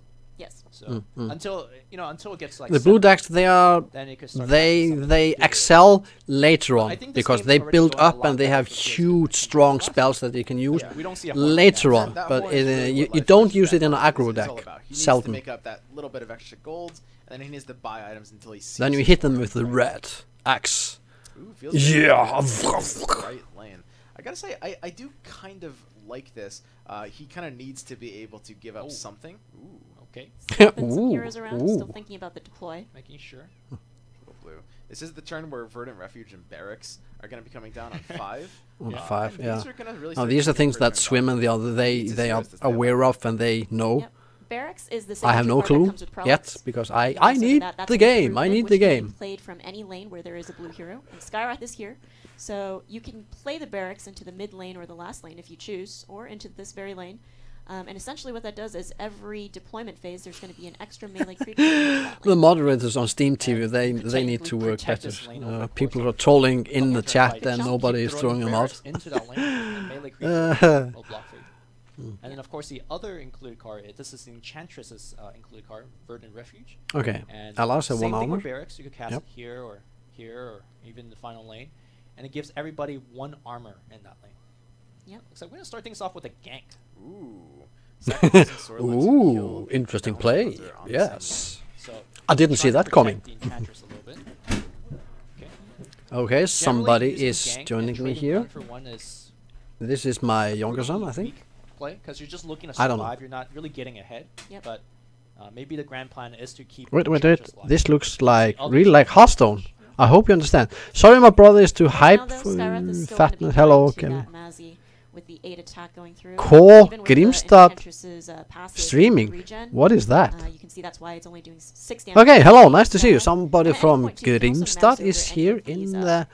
Why am I not picking up?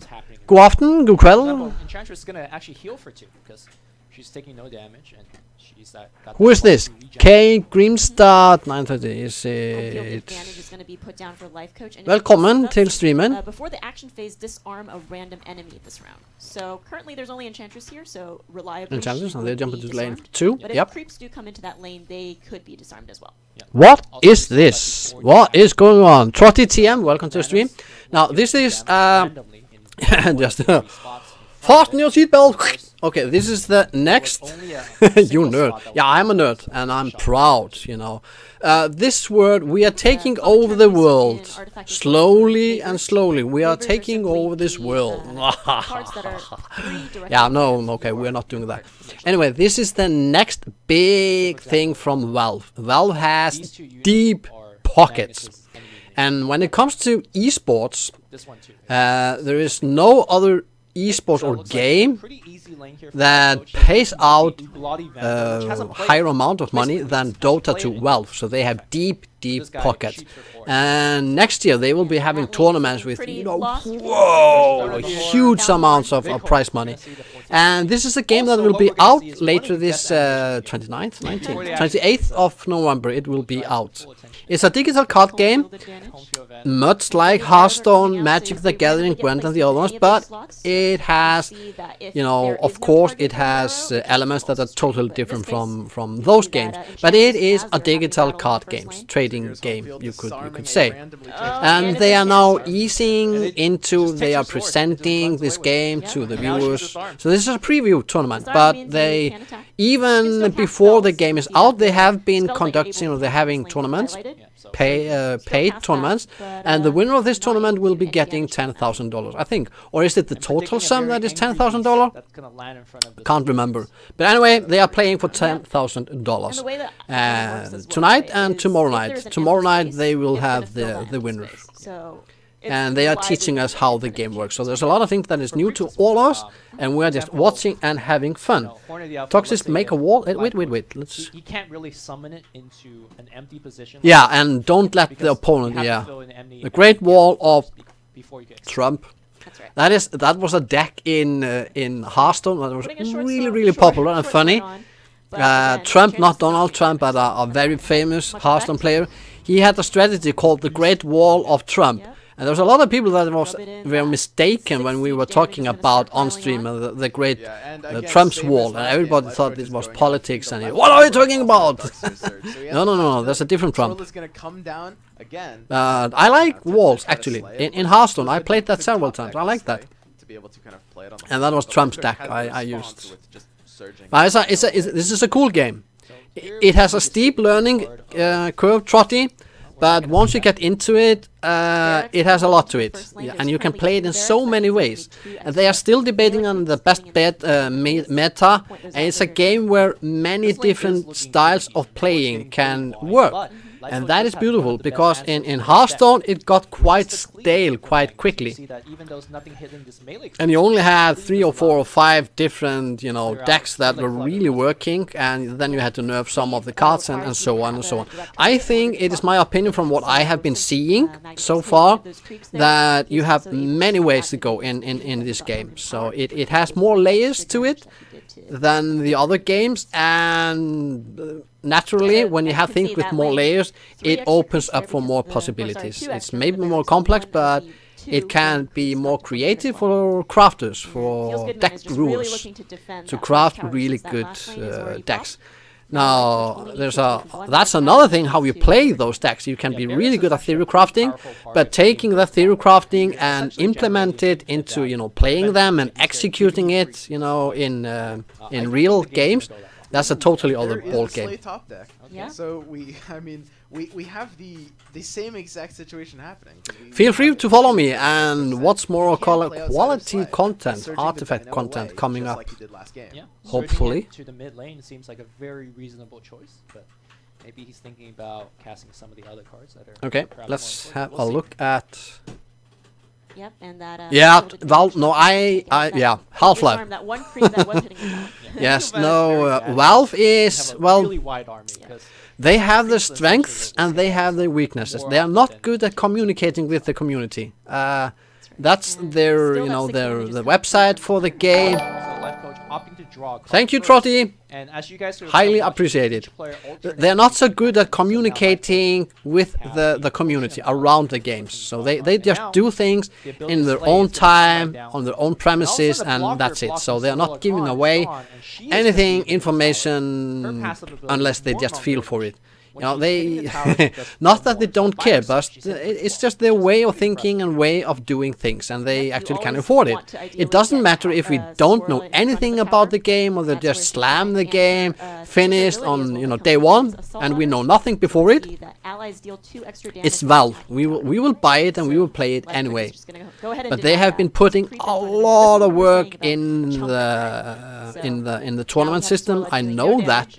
And in mechanics behind the game. So they have been testing and testing and testing and testing this game, because they have big plans for this game.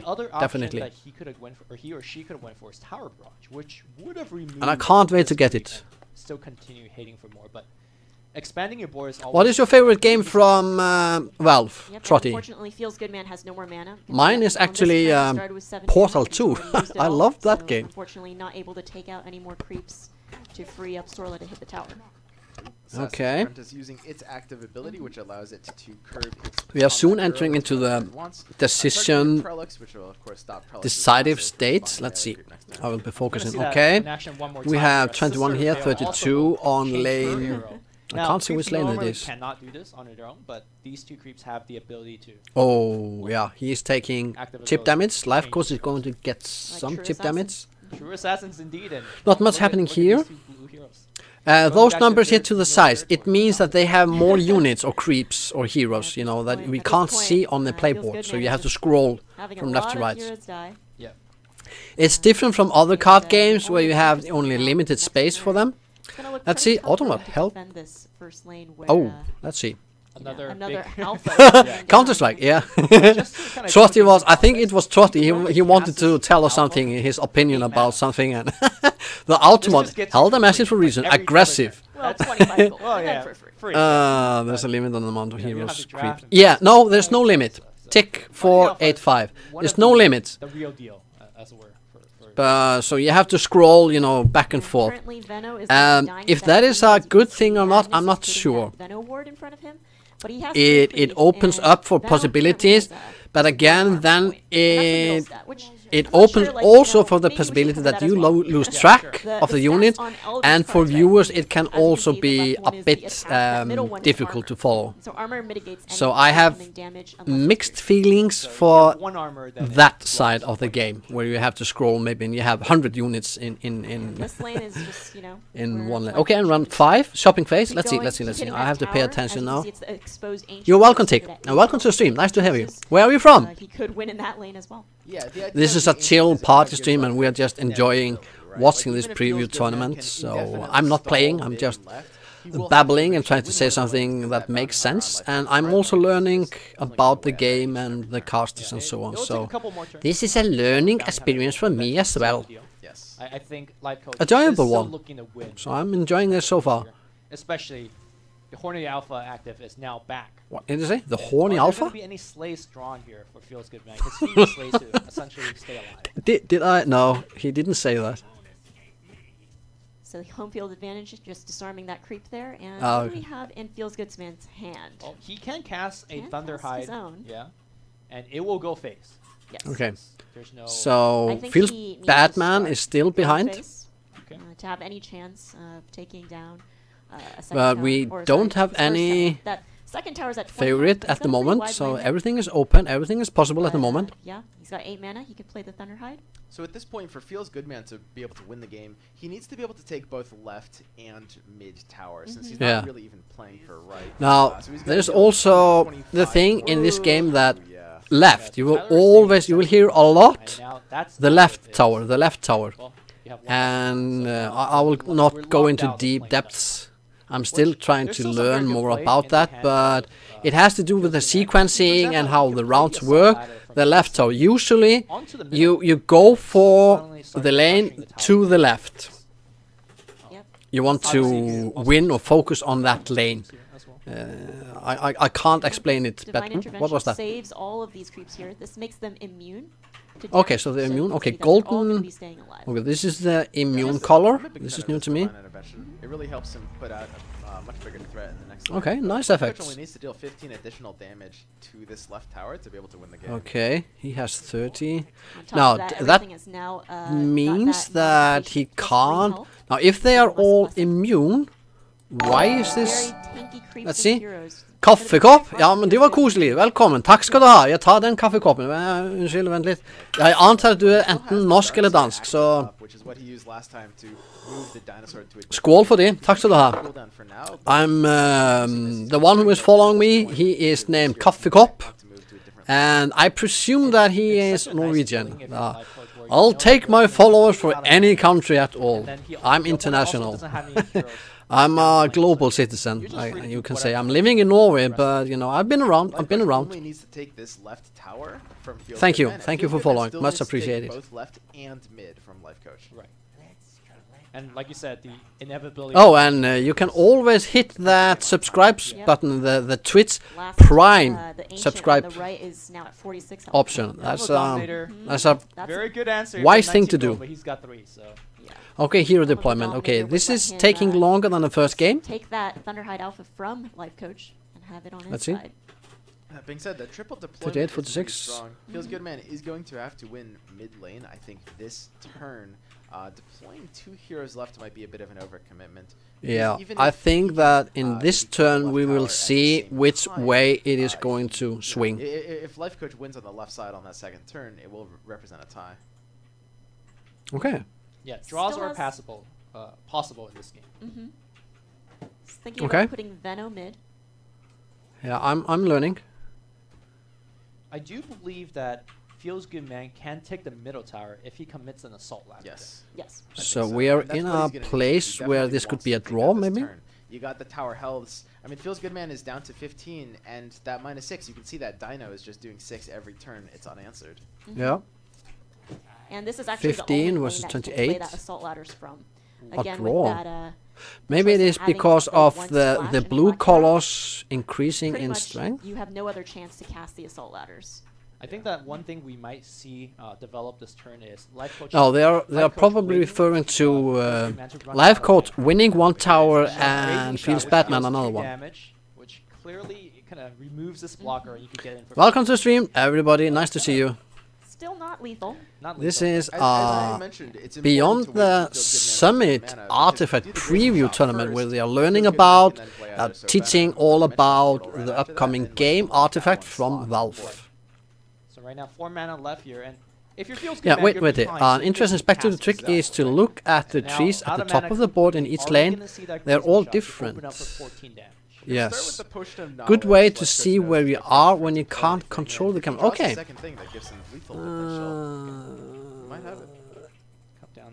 But the trees, I can't Only one see. creep had died, and Book of the Dead is an item that he equipped onto Bounty Hunter. Ah, yeah, okay, you mean that. Okay, good point. Thank you for that. I'll keep that in mind, PogSz. He essentially could play as many cards as he wants here, if he has a mana for it. Because now his opponent really don't have any ability to act anymore. Yep. Draw card. Knowledge. Another zero reinforcement on that. That's really good for the middle lane as well. If you're in this position on Life Coach, you're basically just playing I very have been carefully. 215. Okay. When you're kind of this far ahead. Yeah, exactly. So Life Coach may just not really bother taking the grazing shot. He could do it if he. Oh, we see Leo has joined here on Facebook. Welcome to the stream. If you are, I'm switching between the chat windows. I don't always see who is joining me from where, but most of my viewers are joining from Twitch at the moment. Not so many on Facebook. I haven't streamed in a long time. That's a long story, but I'm kind of back. Reinforcements here. Because he does know that Feels Good Man has to win 2 lanes, right? Yes. And that mid lane is probably potentially strongest right now, and Feels Good Man is going to go ahead and concede. Yep. Yeah, he sees where he's at in that game, just like last one. Yes. Okay. Then we have a win. It's really good when you get Horn out on turn 5 every game. Oh, so keeping that in mind, that I think Life Coach did really well. Does arguably the worst against something that when you have that in mind, that his draft was rather awkward. So well done. To get that payday or even just the track going, he's going to have so much gold and he's going to be able to get that Horn of Alpha. Yeah, he didn't even see payday. Yeah, he doesn't need it. Yeah, he just kind of got up to 46 gold. We seen him at 50 gold at one point as well. And 15. Okay, that's a lot. His entire item deck. I think both games. Yep. That's I mean, that's also what Bounty Hunter does for you, but also it's the way that he constructed his deck, right? You mentioned that it was Horn of the Alpha, and then nothing but like really cheap items. So he was able to reliably to churn through that deck and find that Horn of the Alpha every time. And basically just try to like close the game out. Got a special guest with us here. Okay. Looks like Ken Hotbit is joining us on the couch. Hello. So okay, I'm gonna be the voice of the new player for this next cast. Are we all okay with that? I'm gonna be asking you some newbie questions. Yeah, some newbie questions. Okay. Newbie questions for the next That's game. nice. I would like to make a suggestion. Let's do an exercise for this next match, this next game. Let's cast it from the perspective of someone that is dumb like me, doesn't understand what's going on. That is some like us. I have that experience with you daily. Okay, I know, interesting. so let's just pick something. I'll ask the questions we all need to ask. Well, as a resident new player on the couch. Yes. Who do you want to see? I'll give you a couple of choices. Okay, right? give me a choice. We got Amaz versus Stansifka. Okay. Those two players don't sound that good, so. Okay. Who else? Let's see. We got Sunsfan TV versus Frank in a Box. Oh, he's participating. He is he's the guy behind artifacts.gg. I can tell you more about that website. Howlingmind.com. I am waiting if Skewerty will join me in voice chat. He is competing. I don't know how he is doing or if he has finished his game. If he joins me now in in the next hours or so, I will interview him and ask him more about Sunsan TV, artifacts.gg, and howlingmind.com and things about that. It looks like both towers going. But if not, I will maybe keep it till tomorrow night. Or if not, I'll just tell you it. So I have many talking points and things to share with you, but I'm just trying to find the right moment to do it. And I would like to just talk and involve the person's first charmer. Hey, mind if I hop in really? Hey, yeah, still some rounds going. Might have time to. Perfect timing. Perfect timing. I was actually charmer. You are more welcome. I think you have given you the role. So feel free to join on Discord at any time, and we'll just pick it up from there. Not dead yet. Let's not you can share with us the game you have had, if you have had any game. That's kind of the best kind of survival, if you ask. And I will hand the mic over to you. I'll present you first as a player, or maybe just do that. So you just join the voice, and I will throw up some quick info about you on the screen for my viewers, and then you can take it from there. As a passive ability that gives a retaliate. We can do that. Retaliate. So you're welcome. When they hit you, you hit them back. So Charmer, you can see him in the stream. He is competing in the tournament. This one, he is also a caster. He a commentator. Let's see, long time. Well, okay. You don't have access. Wait, okay. Let me see. You have to join the. Right. Yes. You can just move over. Okay. And Let's then it seems like Legion Commander just equipped an item. Yeah. So this item gives their plus rolls. 2 attack. Party guests. You have the rolls, so you should be able to. What did it blow up? Here you are. Okay, you're in general. Just join me in the voice chat, artifact chat. It does not. It just blew something up. Rolls, party guests. Move to. Wait. PogSz is gonna survive this lane. Yep. What's that last lane looking like? I have you here. Hello? Over that last tower, which means wait, no, you're muted. Well, why are you muted? Yep. But is there any way that he can save it? Hello? Don't think, hello. Yeah, there we have. Technical issues as usual. He does have a duel. And I'm a one-man team at the moment. Okay. Grab that initiative. Yeah, that happens. Even on broadcasts where I've had quite a few people, technical issues pop up. It's the nature of the beast. Yeah. Just a quick question. Do you have somebody that is, moderating the chat and so on to get with you on your stream, so you do it mostly solo? And having initiative means for me, I've got a couple of moderators. They're my regulars who kind of help out, but I do a lot of what I do solo. Yeah. Now, let's see if I can Okay, I have here just a quick for my viewers. I just want to briefly present you. So this is Charmer. The true name or his full name is Derek Oswald, and I put here in the info if you're also watching the stream. 8. I put 25 ish. So normally and and you can decide if you want to explain that more or not. We'll just keep that between us. And we're gonna see it. And you are a caster or commentator, esports commentator, which I find a really exciting thing to do or be. Time is up. And you're also a database management and a teacher. So please, Charmer, tell us a bit more about yourself. Sure. So I've been playing card games for almost my entire life.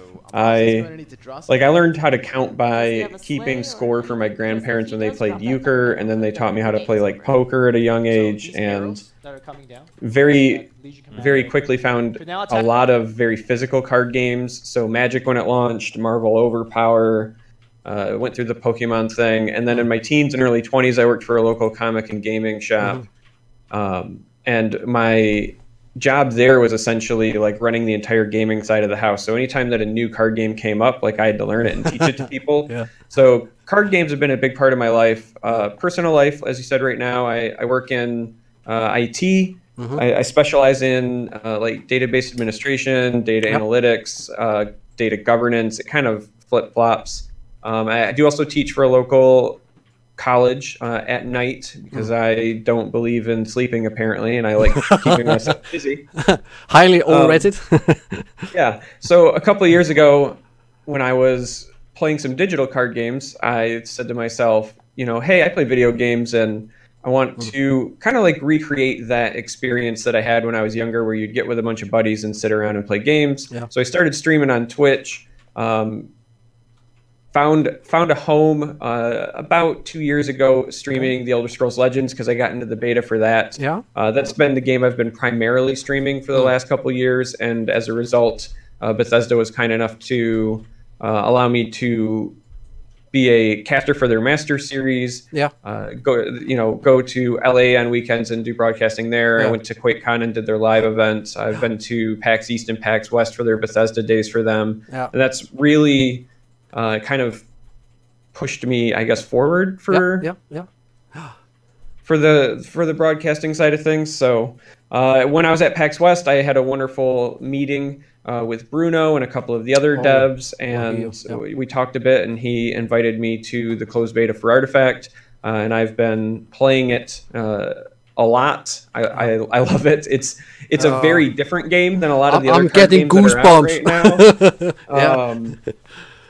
Thoroughly enjoying it. So I have been making some content. I think I have like 2 YouTube videos up right now, but I'm making a bunch of content so that when the NDA drops, I can kind of blast that. And playing in these tournaments. And yeah, it's going well. I'm going to go ahead and post a link in your chat if I'm not blocked by a bot or something. In case you want to see the deck I drafted. So one of the cool things, says it deleted. Wait. I'm not so good at moderating. Wait. I think I can make you a mod or something. That is what I need to do. If that doesn't work, I can just send it to you and you can repost it. But in case people were curious, this is what I've drafted for the first phase. Okay. I would love to post it. So you can, if you can send it maybe on the Discord or wait. I can. Here it is. Okay, let's see. I will try and. Okay, cool. So you can do it like. I was looking for something like this where you can share decks and something like. Now let's see. I will post it here on Twitch, so you have it here, guys. So you can click on this link. So this is the deck you have played now, or you're using. Okay. This is what I'm using today because today was a draft event. So this is what I ended up drafting. It's a very aggressive deck. I kind of fell into it because of my early hero choices. I got 2 Legion Commanders and a Phantom Assassin. They're all fantastic. I was not presented with many like late game top end options. So this is very much a like get underneath your opponent to try to win fast draft. And that's, I love that. I love aggressive decks. In Hearthstone, I was much more lean towards. I tried control, exhaust and fatigue decks. It wasn't my style. Yeah, it's not really my style to be hyper aggressive like this, but it was what was presented to me. I did win the first round. I won 2-1 against a very skilled opponent. Our games were very close. Both of my wins actually came from killing the Ancient. So I know there's a lot of questions about you know, whether or not it's always you just win 2 lanes. Yeah.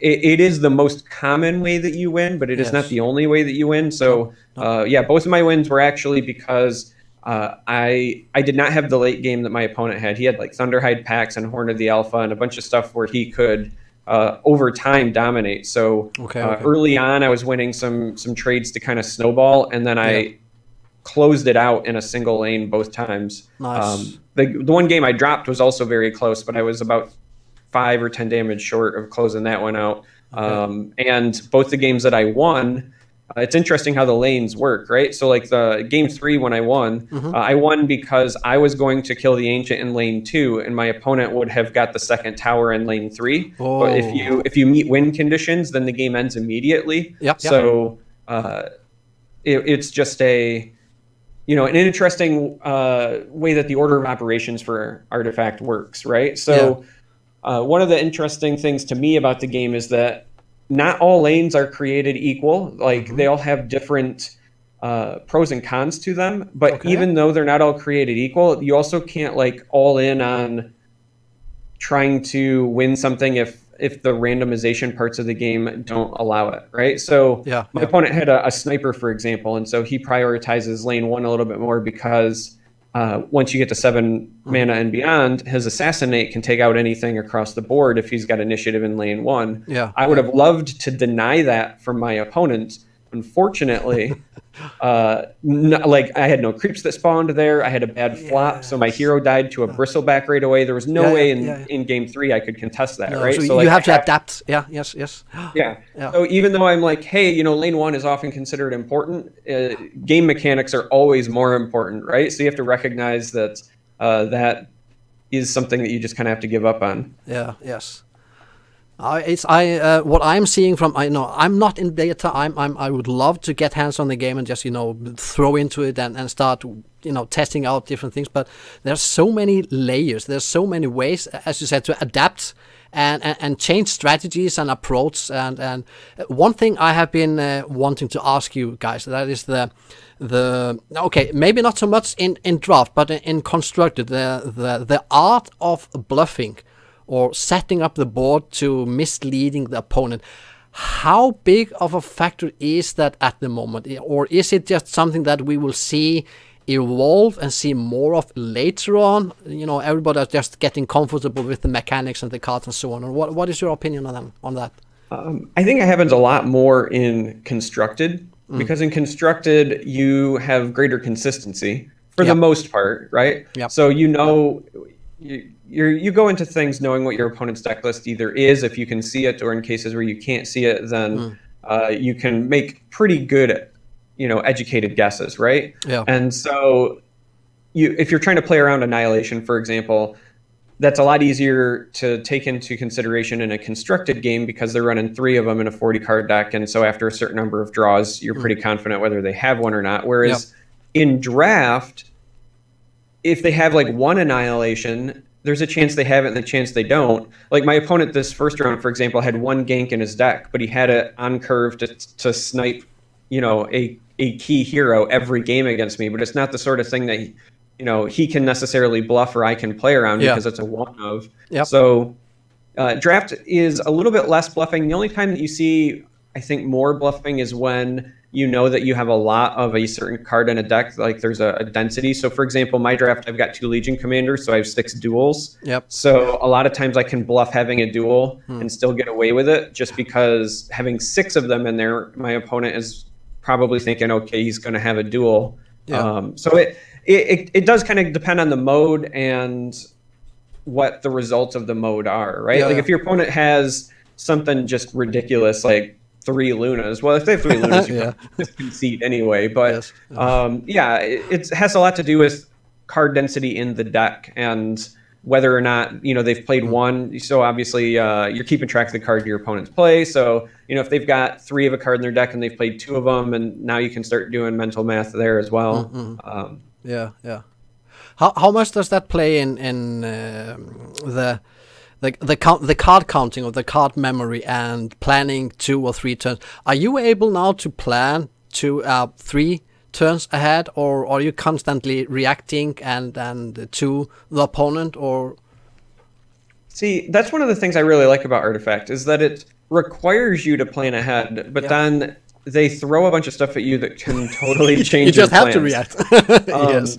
Yeah. You know, in one of the interviews, Richard Garfield described it as fencing on quicksand or something, fencing on a beach or sand or whatever, something to that effect. And that's 100% the way that I would describe it, because, for example, this last round, right? Like I was playing against my opponent, he had a sniper. So when mana turn 7 comes around, you're thinking to yourself, if he has Assassinate, what does this do for me and how do I try to plan around it? And you'll start thinking about that when you're on like mana turn 5. The problem is that in between there, I'm going to play cards, my opponent's going to play cards, and we're going to have not 1 but 2 hero deployments and melee creep randomizations. So I might in my head think like I need to overcommit to this one lane to overcompensate because I think this is the hero that's going to get assassinated. But then if I get no melee creep spawns that help me out there, then maybe that's not the correct play anymore. So you're thinking ahead for what you would consider to be like very clutch, very turn point plays, but you also have to stay flexible and adaptive in your game plan to say, hey, things went wrong. You know, now this is what I do. So it rewards you for thinking ahead, and then it also punches you in the gut for trying to think too far ahead. Yes, overthinking the whole thing. Yes. If I don't know who are watching this, maybe there are a lot of people that are just watching this for the first time. But for those of the people that are somewhat familiar with the game and the mechanism, do you have an advice, or do you have a mental checklist?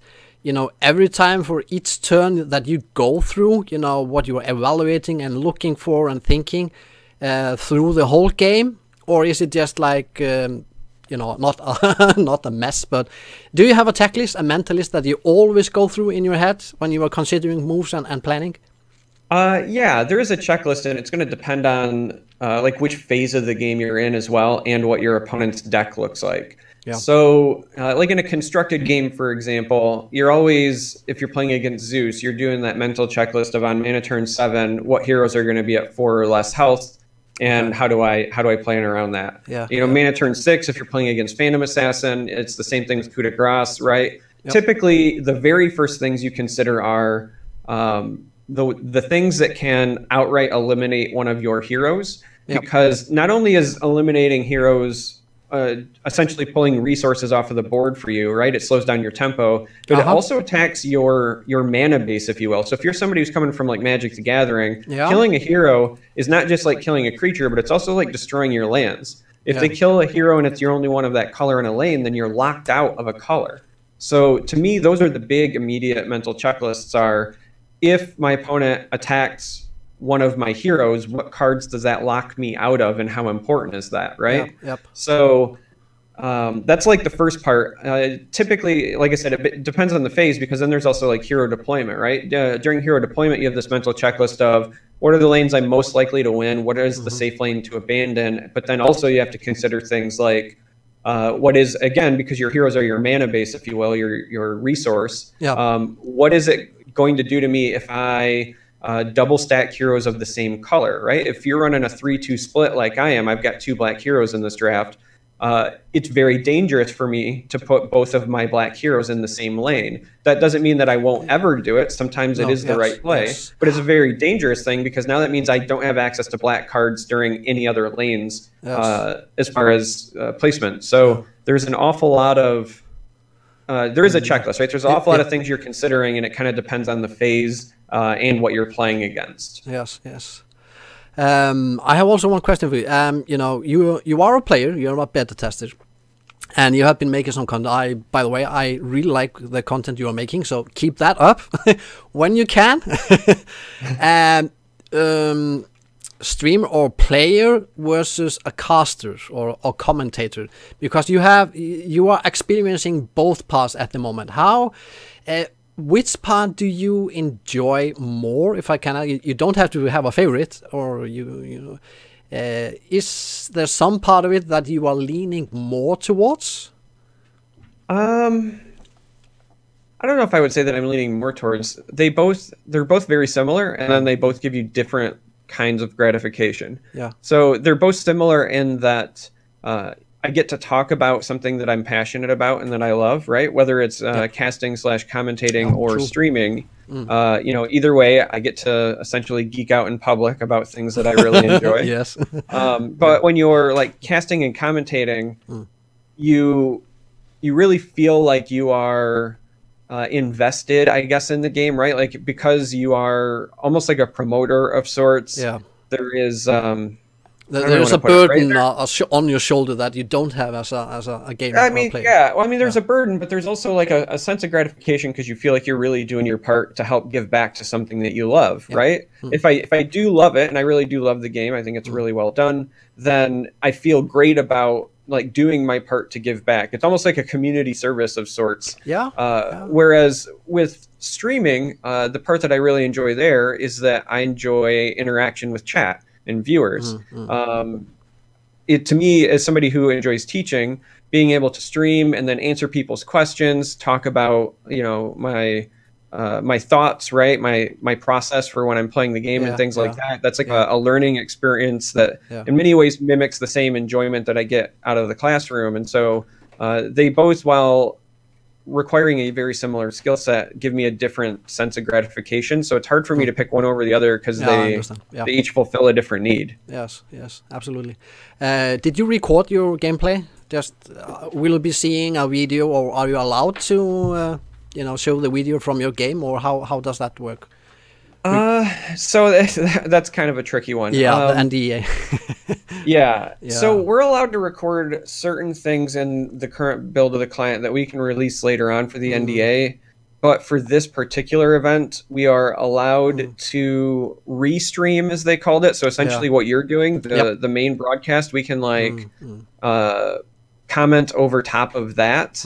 But they did ask us not to like stream or record our own personal games for this one. And also there is a little bit of the until things are more public, right? There are some people that are in the closed beta that just kind of don't want people to know exactly how much time they're investing in it. I understand. Right? So we have to abide kind of like by their privacy and so forth. So I'm not recording these games. No, okay. What are your plans for the game, your channel, and further on? Let's say, do you have a plan for the next 1 year, or are you talking to people about some projects or events or something like that? Yeah, I am. It's not anything that I can say public yet, but probably in the next week or two. But I mean, as far as like my channel, I'm going to be streaming a lot when the NDA is lifted because I'm just excited about the game and I want to share it with people. There's going to be a bunch of YouTube content that I'm going to publish. I work not one job but 2 jobs outside of my content creation, so I'm gonna do as much Artifact stuff as I can, and if it opens up opportunities, then I might consider dropping one job and doing a little bit more of this. We'll kind of see where it takes me. But there's several balls you have to juggle. To a private aspect life, do you have someone in the family that is looking up to his father and maybe wondering about if he or she would enter into your footsteps or shoes? aspiring something? Kind of. So I have 2 children. One is 5 and in kindergarten, and my other is 2.5. And my 5-year-old knows that I stream and I'm on YouTube, and he loves it. But he says that he wants to be a YouTuber, but he wants to play Fortnite like every other kid on the planet. He's 5 years old. Yeah. You remember when everybody wanted to be a policeman or a firefighter? Now I have seen this. It was astronaut. That was the big one. Yeah, astronaut. My son, he wanted to be an astronaut, and I went very philosophical and said, okay, son, we live in Iceland, so you can't be an astronaut because you need to go to NASA. But when you are getting old enough, you could be a space pilot, and I emphasized space pilot. What is that? You know, those are the guys, the men and the women that fly out into the space, and I was indicating the words in airlines and, you know, the space tourism, and it's like, oh, I can be a space pilot. So he was heavily into that in several years, but now he wants to be a lawyer. While my younger children, they have this, they are the gaming YouTube generation now, the streamer. Kids today, they look up to, you know, we are kind of you and, okay, maybe not me because I'm so old, I'm a dinosaur, but, you know, like Ninja and other, you know, cool people out there on Twitch, they are the new rock stars. Are you feeling these vibes in your community, you know, on your workplace? Are people talking more about streaming and gaming, becoming mainstream? And, you know, we're not just nerd anymore. We are, you know, we are the beacons of hope. No, not in my workplace. So, like, I work for my local state government, and there's a lot of, I would say, more traditional folks there. Yeah. So a couple of my coworkers know what I do, and my boss knows what I do, the director, because, like, I have to tell her when I'm traveling. Yep. But, like, outside of that, it's not, you know, I don't hide it at work, but... No, I understand. Nobody really has an interest. It's a bit of an overcrowd that I work with. So it has been, for me, it has been, you know, I have been somewhat quiet about it, you know, a few years earlier, but now it's becoming more, I feel more and more comfortable about, yeah, I'm a streamer, you know, but you're getting close to 50. Yeah, and what? So it's interesting to see how the things are changing and society is transforming into, you know, people are watching less TV and they are consuming more on the mobile phones, and streaming is becoming more of a media where people, you know, turn to than maybe traditional TV. That's interesting to see that that happen. It definitely is. Are you going to play some more games now? What game or opponent is next up for you? I won't know which opponent is up next. They have to wait till the first round ends because day one is Swiss. Yeah. And there's still some people playing, but I will probably jump out here soon because it's looking, as I'm kind of mousing through the games here, it's looking like there's only a very small handful of people left, and they're all in game 3. So I feel like round 2 is going to be starting here soon. We wind this up. Yep. You have to prepare for that. Well, Charmer, or I should just say Derek, it has been a pleasure and a privilege having you on my stream. I love doing things like this, so I might later hit you up. And well, anyway, but I wish you the best of luck in this tournament and in your project, your channel, and in everything. And yeah, Thanks for giving me an outlet to nerd out. I'm just really excited that we can finally start talking about this stuff. Yes, I look forward to when the games comes in beta. I will be waking up in 4 in the morning and play. Nah, I will not do that, but I will play the game. So I have a deeper sense for what I'm talking on the stream, and not just, you know, rephrasing other you know, gamers' opinions. I'm getting a deeper understanding of the game, but not having the game is limiting. Of course it is, but this will be fun. This will be fun, definitely. Okay, some final words or something before you leave? Wish me luck. I'm gonna need it. Yes. Okay, we wish you, me and the other gamers here, we wish you the best of luck, Derek. Yes, and thank you. I think that the salt level was really low. Well, yeah, I won this round. That's why I was like, maybe I should hop in now. That was the reason. Yeah, okay. Okay, well, okay, all out, and good luck, Derek. Thank you for joining. Have a good show. Yeah, okay, bye-bye. Let's see, yeah, he entered, and then I think I will turn up the... Okay, yes, you have the link now if you are on Twitch. I think I will also share it on Facebook. I don't have so many viewers on... Okay, how do you see? Welcome to the stream. You will probably see it somewhere. You can also just Google it, or on Twitter. You just write Charmer with the letter 3, and he will pop up there in the search. So go and follow him on Twitter. I think he used that often to tell about what he is doing. He also has his own website where you can read more about him and what he is doing. You will be seeing more from Charmer. I feel very confident about that, both as a player and as a commentator. Now, that was my first guest. I don't know when they pop up, so I'm kind of just, you know, preparing for them to pop up if and when they do. So I was this was perfect timing. So let's see, I will put the sound on again, and I will remove. I will remove. So is that a 2-0 for Bloody? Let's see. I believe that is a defeat. We have someone that has defeat. Let's see what that is. How are boys doing? Now we're jumping back into the stream and to the games. Let's see. Chalmers said that they are closing up the final game, so we will probably get some kind of a status. Forsen is still live also. Okay, I'm trying to check out. Sleep is for the weak. Yeah, PogSz. Thank you for staying on stream. Yeah, and chatting. People are very.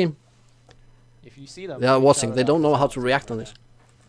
Hyped. He's 2-0. All right. Hyped is 2-0. Okay. Lumpen. Where is it? That is a player. Hyped. Hyped AF. I will not say what that is. So basically, go ahead. The way Swiss works is you kind of pair against opponents that are also on your win rate. It's kind of like a mini MMR system, sort of. So c.a.t.s has lost his first series, but he will be against someone else who kind of is also 0-1. And welcome to the stream, everybody. You are watching PogSz stream, and I am streaming or restreaming with a kind permission from Beyond the Summit team. They were so kind to legally allow me to do this.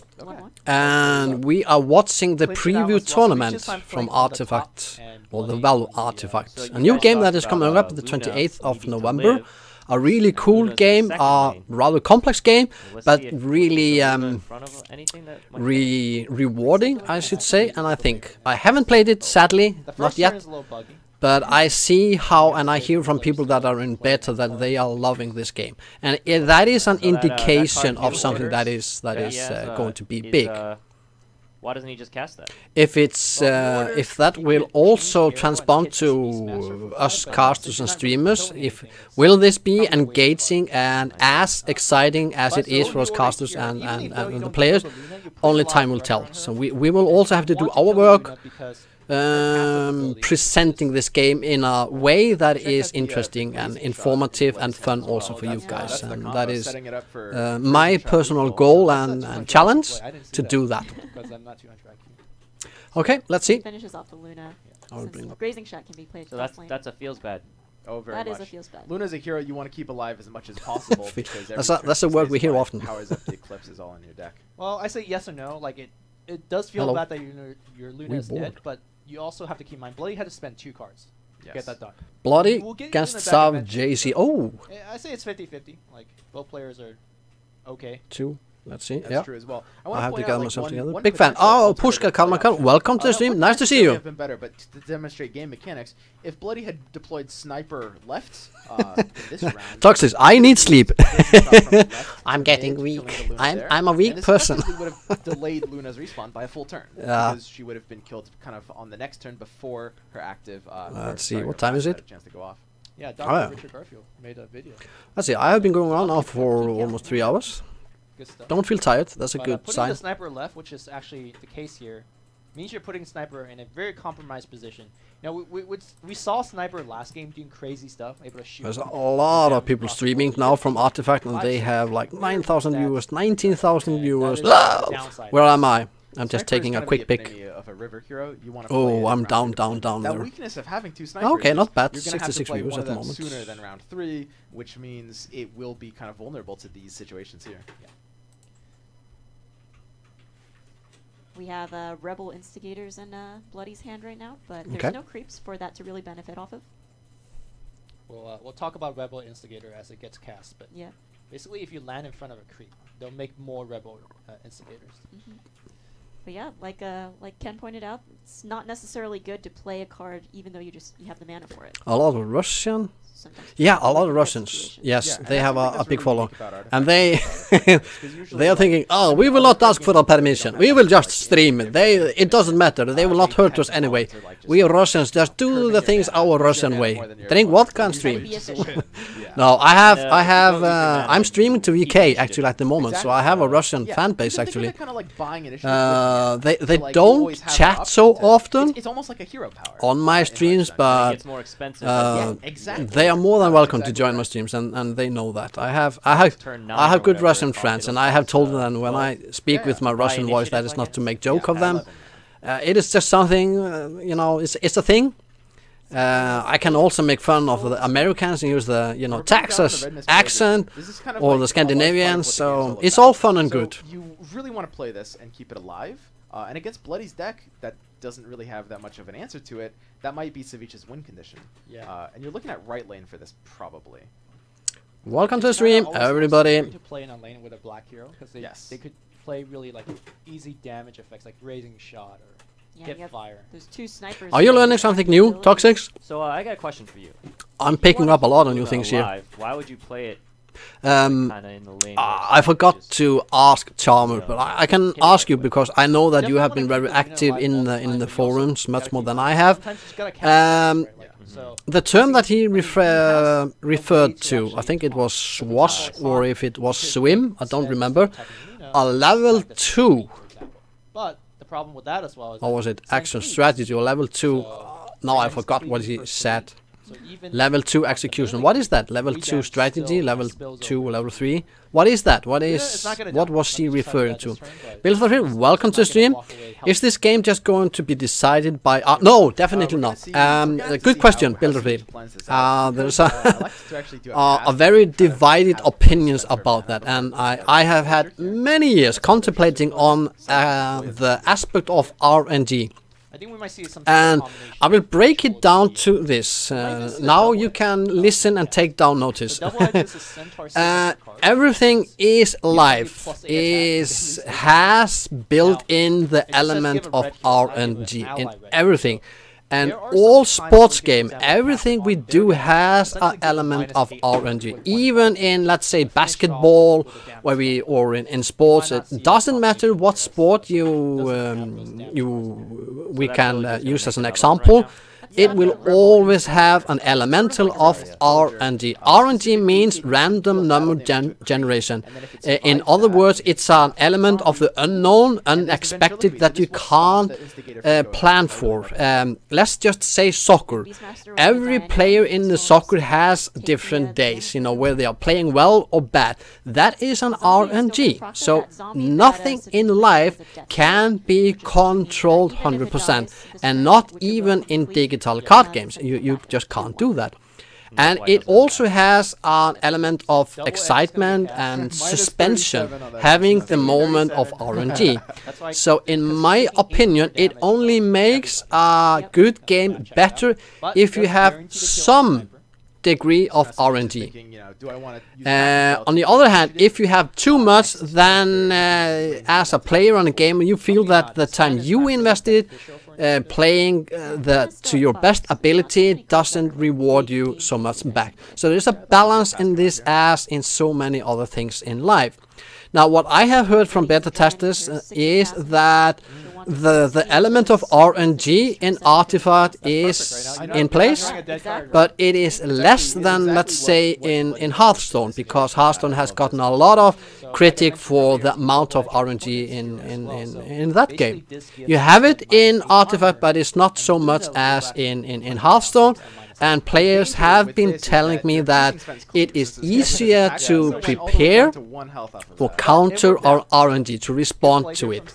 So it has it, but it will not make or break a game, so to speak. One of 2 creeps. You put the Tyler. Yes, I have a Hearthstone background. 4 instead of 5. Yes, there was moment in Hearthstone where I felt that RNG, wrecked my game. And other players, they also told them they have been sharing their opinion about, top pro players, that if it is all about the mindset. If you just, from the beginning, you just adapt to the thinking, you adapt to the truth that this game involves RNG, embrace it. You just have to embrace it to enjoy it. And Hearthstone is a more of a casual game than, let's say, Magic the Gathering Gwent and the other game. Now, Hearthstone is, of course, also very, very competitive, and we see that they are having, big tournaments, and that has also been the source for frustration for top players. Let's say Life Coach. He is playing now in this tournament, and we know. Or maybe you know about that. He quit playing Hearthstone because of the RNG, because he's a highly highly, exceptionally, you know, high-level competitive player. He comes from a poker background, where he is really, really analytic, you know, counting cards and, you know, doing his best to control the game. And then comes suddenly, you know, an RNG moment that wrecks his strategy and play completely. And of course, I understand him. Like, yes, so he left Hearthstone, went into Gwent, had also a moment of some irritation in Gwent. I don't really know what it was, and now he is into Artifact, where I think he will really shine. He will, because I think the balance between RNG and skills is is really balanced. I stopped playing Hearthstone. Yeah, okay, sorry. And I just have a question about the top left. No. That means those heroes that are coming in, that I would recommend you, from what I have heard, there are so many layers in Artifact, and we haven't really heard so much about all the different game modes. So from, I think, you know, Valve, they have been, you know, Valve is Valve. They never do anything without really crunching the data, taking a really hard view of everything, what other people are doing, learning from the mistakes, and implementing what they think is something new and that can bring success on every level of the game. So they are introducing new things in this game that we haven't seen in other games, and some people will like it and some will hate it, like in everything else. But I think that Artifact will bring something for everybody, except for those that want everything for free. Because this is not free to play, no, free to pay free. You have to buy this game, but you know, we buy computer games, so this is just one of the games you have to pay some money to play. So that is it, and that is something you just know before you start playing the game, that if you want cards, you have to pay for it. So you just decide how many. You don't have to grind. I hated the grinding in Hearthstone, and I am much more willing investing some money into this game. Let's say, you know, okay, this is a hobby. And instead of going out and spending money on wine and something else, why did I say that? I can spend some on this, like every people do with their hobbies, and build up a good decks. Yeah, I think they announced it today that you can pre-order it, or yesterday. Yes, I haven't been to the stream. I have been so occupied setting up my stream and preparing for this stream and everything else that I haven't been on the page recently, or the last 24 hours. I think you can pre-order already. I think so. Please confirm it if that is true.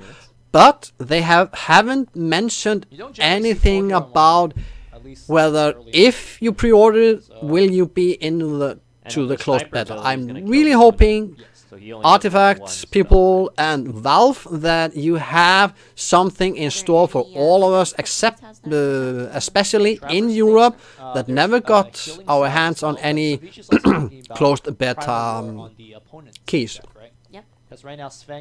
Yes, you have to pay for the game, and then you have to pay for card packs. So it has a really different approach than other. It's 20 if I remember.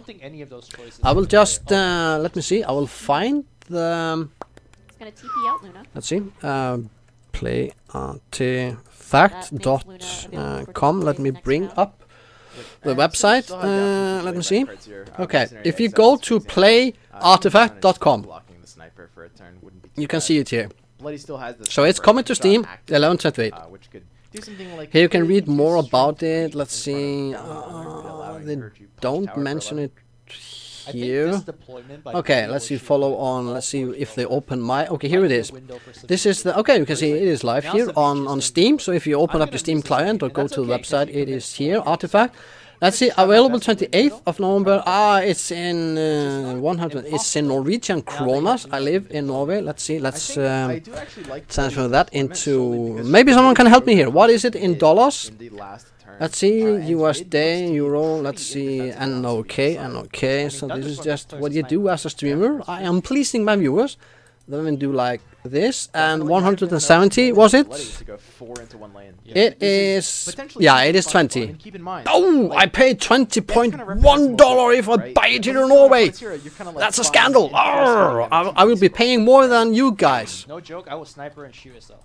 And then this is, oh, this is Skewer Team. Maybe he will join us later. So yeah, so that is that. So you'd have him shoot himself so he could... you get 10 free culpas, so you get a lot. You get a lot actually to begin with. Death is really not that dissimilar from like a TP scroll. It's kind of more expensive. And it will be interesting to see the economy, because you can trade game. This is the only... You can't do that with Hearthstone. You can't trade in your card and get some value from it. You're stuck with it, but you can't. You can put your cards into the market, the well trading card market. So you will have a longer lasting value for your monies that you invest into this game. Definitely.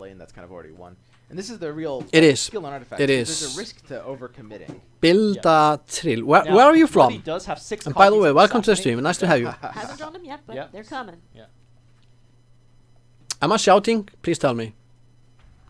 Welcome to the stream, everybody. Now, let's see. We have... Exile has an active where you could just spend all your money. This is still Savja's... Mercenary to give her more attack and health. Let's see. Which might be a play here.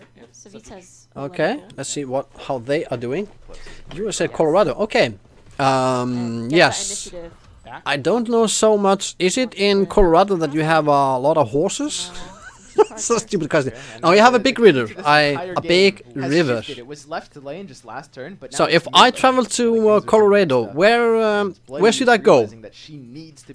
What are the places to go in Colorado? If you are a tourist like me, what should I go and see? Gonna abandon this lane and just go right. So PogSz, I was thinking the same. It almost sounded like a Viking or something like that. Denver's okay. Now he's doing okay. So now he's from USA. Denver, yep. Being drawn. The Luna here commits the Eclipse, I think. If you're gonna drop Luna here, you have to open with Eclipse here. How many charges are we looking at? If I want to see some scenic, scenes and the mountains, he's definitely from USA. PogSz. He knows his stuff. Even the bounty hunter. I remember that. So there's a lot of rafting. Rafting, definitely. I think. Rafting also big in Iceland, where I'm originally from. Or pretty bad rolls on the Eclipse, I have to say. So now if you're bloody, do you assassinate this lane or the ogre in the mid lane?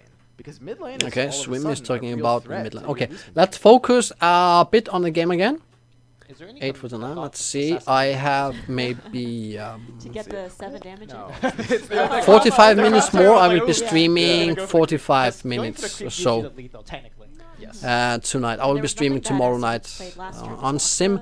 I will be streaming. I will be starting streaming tomorrow night later than tonight. I'm away. I don't know who's gonna win this game. I don't know. Me neither. Me neither. You got me. You got me. Let's see. So this is a tight game. Given the fact that she's only drawn a single copy of a. Let's see. Can I write? Okay. Yes. And now Luna's Let's see. I have people speak English. Hola. No, don't speak English. Okay, Kenner. That's no problem. You are more than welcome to stream if you can understand what we are saying and what they are saying. That's the thing. Let's see. Also, you're just scared if you're bloody here. You see a teach you the game. I haven't gotten the game. You should have joined sooner, where they went through the game mechanics and so on. So the aim of this tonight's stream is more about listening and watching this preview stream, because they will be talking about and doing things that we all have been wanting to see for the first time. But I will be, once this game enters into open beta and I get hand of it, I will be streaming it. If I get hold of it sooner, meaning if I get hold on a closed beta key, I'm hoping for it, but I'm, you know, my hope is withering away, but who knows, maybe I'll get lucky. Then I will be streaming and talking more about the game. Of course, I will be loyal to the NDA, but then I can teach you more about the game mechanics and so on. I highly recommend that you visit Swimstream's YouTube channel and Divok, or you can Google Artificers Guild. I might maybe even find it here on. Let's see. If anything, I am more than happy to. Let's see. If you want to learn more about the game, I recommend this channel. This is the Artificers Guild, and Divok is the guy making the content, and I have another one here. And there's Beastmaster Roar. Yeah. So a lot of these heroes could be kind of shoved into different lanes. This is Swimstream. He is one of the guys that is both playing in this tournament, and he is, let me see. 13 on right, which isn't going to happen for at least 2 turns. And then he needs to find a way. He's the guy that is talking in the background. He has excellent videos as well, so I highly recommend visiting these channels, and you will learn a bunch from these channels. Or the Beastmaster Roars. She has so many powerful cards left in her deck, and she's not drawing any of them. I think we have a 7 charge Eclipse now. This is 7. Yep. So that's 21 damage. Yep. So thank you, Builder Trail. Thank you for following me. Entire board in this case. And Bloody Kid I will hit you up if I am traveling to Colorado someday. I always had a dream, you know, Route 66, traveling through the states and, you know, visiting all of the beautiful places you have in USA. Oh, there it is. Beastmaster for one more. Oh. Nope. Welcome to stream, everybody. You are watching a PogSz stream, and I am restreaming with the kind permission from Beyond the Summit. I am restreaming their tournament, preview tournament. Now, I highly recommend that you follow me.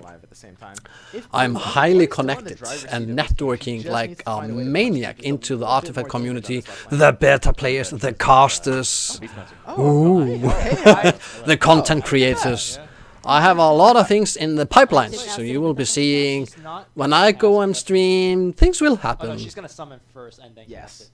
That's a promotion for my content. Exactly. No, only if you enjoy it. Only if you enjoy it. Highly appreciate everybody that follow me. But the truth is that I am investing more resources and time into this game than in other games that I have done as a streamer. I started playing Hearthstone when that game was out for 1.5 years or something like that. So I was very late into the scene. But I saw this game coming, and I knew that this is a game that I can prepare for as a streamer, and I can start connecting with the community to learn more about the game. And the more I learned about the game and the community and the players and the content creators and the developers, I decided, hey, okay, here is a chance for me actually to show more of my skills as a streamer and a commentator. I want to learn a lot about this game and present it to you in an informative and entertaining way. So it's well worth following this channel.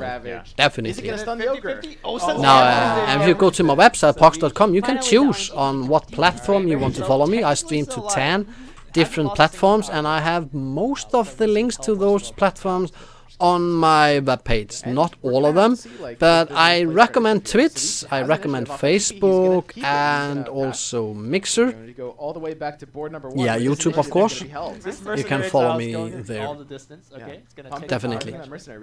Now c.a.t.s only needs to deal 10 extra damage on left. Okay. This game is all about left lane right now. Left lane, yeah. You heard that. I told you earlier in the stream, you will hear a lot of the term left lane. Either mid or left from taking just a little bit of damage. c.a.t.s might win this. Yeah. But his hand is looking very dry. This is not okay. He needs that third eclipse. We are entering into the decisive moments of this game. Primal Roar got opened up. Yeah. The Beastmaster in front of the sniper and the Sven. Primal Roar off of initiative stuns the sniper, moves the Sven. Oh, this is Swim. This is Swimstream in his best element. For c.a.t.s. It will no, I dream of becoming like him. One of the two other lanes. Being able to so quickly, and also in English. I'm picking up speed. So English is not my native language, and it limits me. But I'm picking it up slowly, and I want to become, you know, sharing information, talking about the decks and the moves and the plays fast enough and clear enough, informative enough, so that you can, you know, understand what is happening or is about to happen, as a good streamer does. Is the tower gonna die this turn? I don't think so, because okay, they are getting excited. I want to get excited about what is happening because I realize it is happening. So I need the game. Artifact team, please send me a key. Or somebody else out there, esports organization or whoever are watching this stream, please send me a closed beta. Yeah, I deserve it. Hasn't lost any tower yet, despite them being at 3 health and 4 health. So it's okay for him to lose middle. It's not great. Because your tower's so low, but it's not. No, I'm enjoying this. And it's not impossible for this game to come down to a tie. If c.a.t.s takes right, Bloody takes mid, and then they both take left next turn, that will be a tie. Yeah. Bloody's in a position where that could happen. Now this is new for me. They are talking about a tie or draw. Only one assassinate. What conditions make this game go into a tie or a draw? I need to be honest with you. I'm not familiar with that. I thought that you would just play the games until they were won. But maybe there's an element where you can get a tie or draw. I need to study that so I can talk about it. I think these games are showcasing very well how powerful initiative is. So I am noting down things for myself. Game deciding. So it's actually kind of scary to roar here. Yeah, it is. Because nice to see you. Welcome to the stream. Welcome to the stream, everybody. Nice to have you. That's great for Bloody. Yeah, there's the option to only toss one. Oh, never mind. I'm sorry. You've got to take that roar here if you're Bloody. I think there is just no choice. That will represent the lethal she needs on this tower. She's got the double deployment you can see in the upper left. Double deployment left next turn, and then punch through to deal just the 3 damage she needs on c.a.t.s left tower. I actually really like her not using it here and going for a lethal with the minions in the... Because then it would lock down the first lane, which she really needs. Going through my messages here, just a moment. That's pretty good. Since both sides attack at the same point, can lose. Yeah. That's okay. Thank you, PogSz. Where will I be without you?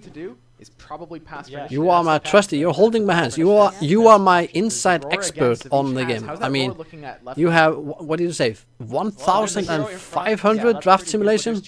Man, I'm looking forward to see you in action in games, PogSz. I really am. Love to see that pass. Now Bloody does not that much to do.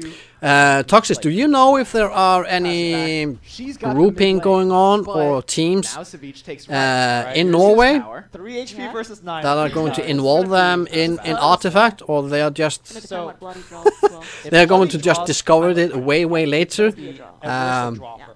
This is not a criticism, but the Norwegians, they tend to be somewhat later discovering than after the others. They the Swedish player, they represent much more this game than the Norwegian, I think. But that's both a positive and a negative side of the Norwegian people. They tend to be more traditional and conservative in things. Also when it comes to technology and discovering new games and enter into esports and those things. But it is happening. It is happening now. The scene is changing in Norway. It is getting more mainstream, and they are experiencing and discovering, hey, there is a future in esports and gaming and streaming and commenting and everything like that. So it is. I have seen it change the last 3 years. Definitely. You can roar in front of Beastmaster now. Yeah. Looks okay with okay. Will you be doing that, or are you grouping up with other Norwegian players? D-Portal will be blocking this creep off of c.a.t.s tower. His tower will be safe. It's happening. Both of them need 1 more damage on these towers right now. But don't forget that this guy could make more zombies to block. Book of the Dead has 1 charge right now. Just enough. Oh, multicast. My God, I think that's second dimension. That's enough. Okay, so Apprentice is down to block 1. It just blocks 1. That's not enough. There's no way for Bloody to punch through. That ogre. That ogre. Who? Me? I'm important now. I'm not just big. I am about to do something decisive for this game. Ha ha ha. Stonehall will be blocking this, but it won't do enough. Me, ogre. Me blocking. Has no response except for one zombie. D portal will come down, closing the game out in favor of c.a.t.s. Oh my goodness. That was a close one. Whew, that was a close one. I kind of missed it. His tower left at 3, his tower mid at 4. Makes it work. Okay, he's smiling. No, he's exactly happy. Like you called it, Hype. c.a.t.s did not see himself winning Alliance. the game in that last turn. Onboard is looking rough. Yeah, exactly. Yes, yes, yes. You always need someone that goes ahead in front of the other guys to show them that this is possible and that we can do this. So I remember that. Yes. Which look really, I don't want to say bad or questionable or anything, like, because eventually the game. Welcome to the stream, everybody. I hope you are enjoying the stream from this preview tournament, that Artifact Valve's preview tournament, hosted by Beyond the Simid. You are seeing them here. Yeah, it kind of it really. And I am restreaming this with their kind approval. Every single the last like 3 turns, the win. Nice bunch of people. I've been talking to them, and it was no problem, because you aren't allowed to restream other streamers' content without their permission. They can take down your stream if you don't do that. Exactly. And it just so happened the blue hero that he needed to cast. So I just contacted them and explained to them my plans. So c.a.t.s is going to advance, which means all 4 of our players here take round 1. We're good, guys. Okay, so we're good, guys. c.a.t.s might have played the last final game. Switch round 2 is now online, so I think Hype, you need to go play. Here we go. Okay, but we're gonna take a short break, and when we're back, we'll bring you Swiss round 2. Swiss short peeing break. Now, okay, they are having a break. I should be having a break too, but I will not do that. I will just briefly talk about. Let's see, I will bring it up here on my. Where is it? Yeah, this one here. This is. Okay, I will briefly go now through several of the websites I highly recommend, because if you are watching this for the first time and you're wondering about what game is this, what am I watching, where should I go to learn more about the game, Valve and their own website haven't been actually publishing, or they haven't got so much material about the game and the decks and the lore and so on their own website. They should, but they don't. They trust in other actors in the industry to do that for them. Okay, I mean that is one way to do it. But anyway, I have put up, I don't make this content myself, but I'm compiling the best of the internet and put it in one place, so you don't have to search all over the place, because it isn't so easily found. But if you go to PogSz.com, I don't have the website, you can see it in the stream, PogSz.com, that's easy to find, and you click on the Artifactory. I have collected, and I am still collecting, several of the really good websites and other websites that are in construction, so we haven't seen all of it. Now, but the top 3 websites that I am, let's see, we will just have legal rights to the votes. Yeah, that's another thing, PogSz. But I have this website that is the Articraft.io, and I have it up here. They have an amazing website when it comes to, building the deck and the draft simulator and studying the meta. They are crunching a lot of numbers to present in a very visual and informative way the different, how the decks are working. Are they aggressive? Are they, protective, supportive, and so on? So I highly recommend you to go there if you want to study that. Now, if you're into tournaments and you are looking for a place where you can maybe enter into a league, if you are looking for opportunities as a player and maybe enter into tournaments and earn some money, I would recommend to go to this website, brainscans.net. Now, there will be more sites with leagues and events, but this is one of them that is already doing this, and they are hosting now. They are hosting a beta tournament and the launch day tournament, and there will be more tournaments coming up. I'm hoping. I have been talking to the creator behind this site, and he might join me later on tonight, or if not, maybe tomorrow. So That's just how that is. So brainscans.net is one page. Not much at the moment. Just note it down. Now we have the Artifaction GG. Now they have, I will open up in another window here. They have a really interesting site, and there's a lot of things going on behind this webpage. I know that they are talking to people that are making content about contributing to this website and so on. So click on the Pathfinder. You have the cardsmith as well. This is a cool thing. So here you can go and you can make your own card and you can upload your own graphics. I haven't tested it. I would like to goof around a bit with this. So I will probably be testing out this future somewhat and maybe make a video about it or something like that. Artifaction.gg. You will find it on my website. PogSz.com, go to Artifactory and the links are here. And artifactfire.com. Now they are, oh well, they have hired now people that are making content, and the forum is not open. Welcome back to the Artifact tournament. Hello. So again, PogSz.com, go to Artifactory and you can see all of the links. Many useful links for you. So let's see. So Mello is actually a friend and kind of like almost teammate. They kind of prepare for things together. So this is it's going to be a pretty interesting match just to start off. And again, all of our boys, including Yoel, are now 1-0, and we can get into the first game already. Yep. Yep. And so we see the game has just started, and I would love for, if Hotbit, again, you can ask the questions for our those of us who are keep us in check, Hotbit. Okay. First, take a deep breath. He is from... A lot of things are going to happen. Isn't he from Norway? PogSz, or is he from Sweden? And we don't no, he's from Norway. This is with information. I know you're just bursting at the seams with analysis. There's so much going on. Right? This is Norwegian. So we are rooting for him. Red. Hey, ja, Norge. Hey, ja, Norge. That is how we say it in Norwegian. We'll talk quickly about what the color strengths mean and like why this is a Norwegian player. Typically, red and green are more like Mello, I know nothing about. Sorry. And we'll potentially fill in the blanks. Help me out if you have some information about them. Double Zeus deck that we talked about earlier with the 6 Thunder God's Wraths. So the big play point here is that Mello needs to keep his units out of death range on mana turn 7. So if you hover over Thunder God's Wrath, that's a spell that he has 6 copies of, and it does 4 piercing damage to every enemy in every hero in every lane.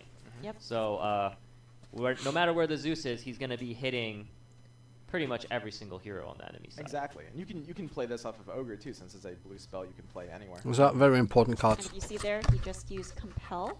That chooses a unit for him, and that allows him to select a combat target and draw a card. Yep. So in this case, the Ogre was actually people are complaining about Valve in the chat. Is choosing to deal 1 damage to the Mazzy because the Bronze Legion is going to. It is almost as entertaining watching the chat as the stream itself. Improvement that is cast on the first lane that does 1 damage to everything. Yep. Yeah. And that's Ogre's signature Ignite. Card. So Yoel has 3 of them in the deck.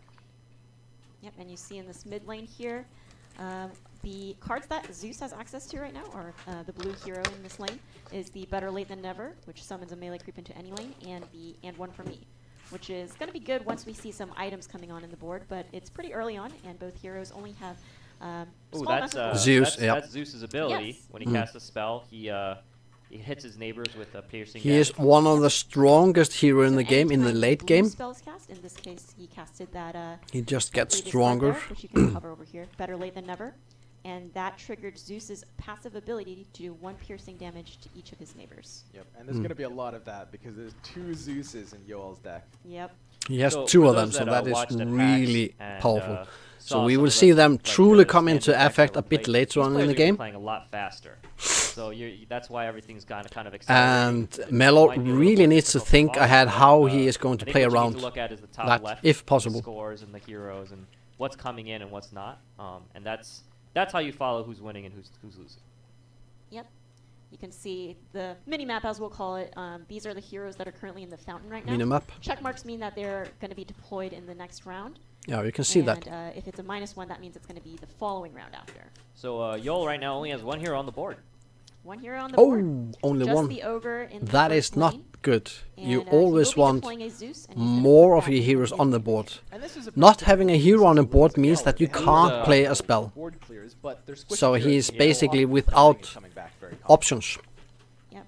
can think of blue heroes. It's your archetype in this game for like a mage class. Yes. Very squishy, but very powerful cards that can essentially take down or wipe down a whole lane, or you know, as we've seen with Thunder God's Wrath, that's going to do 4 piercing damage once Yol has 7 mana. Right now we're at 5. Yeah, and the fact that heroes come back in 2 turns anyway does, in a large way, help to kind of like mitigate the fact that they're all so squishy. Yep. Unfortunately, this ogre is getting a lot of hate. Both the arrows from the void and Master. Why are you always picking on me? I'm just a big ogre. I'm a big dumb ogre, but I have a big heart. Don't be so hard on me. Kind of a filler hero that you didn't have to draft. And you can just put it in your deck anyway, even though you didn't draft it. Yes, that's right. I'll just sit on you. I'll crush you. Debbie, Keith, and Farbrand. Keith, you can see one of the Farbrands actually in Hefeklumpen or Yoel's deck as well. Mello puts down the Legion Standard Bearer, and that is going to give Alex Hashtag be kind to the ogre.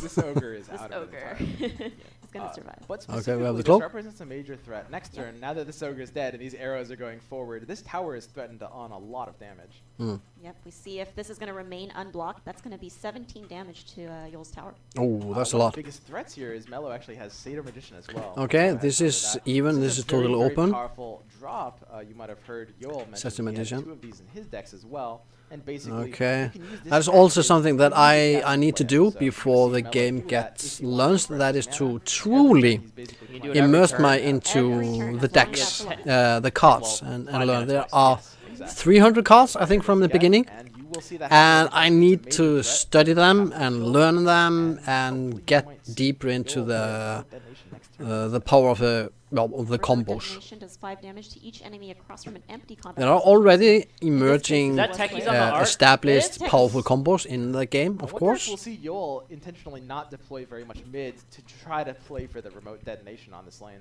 Because it could threaten the Prelix as well. 280. Okay, I thought it was 280. Yeah, close to 300.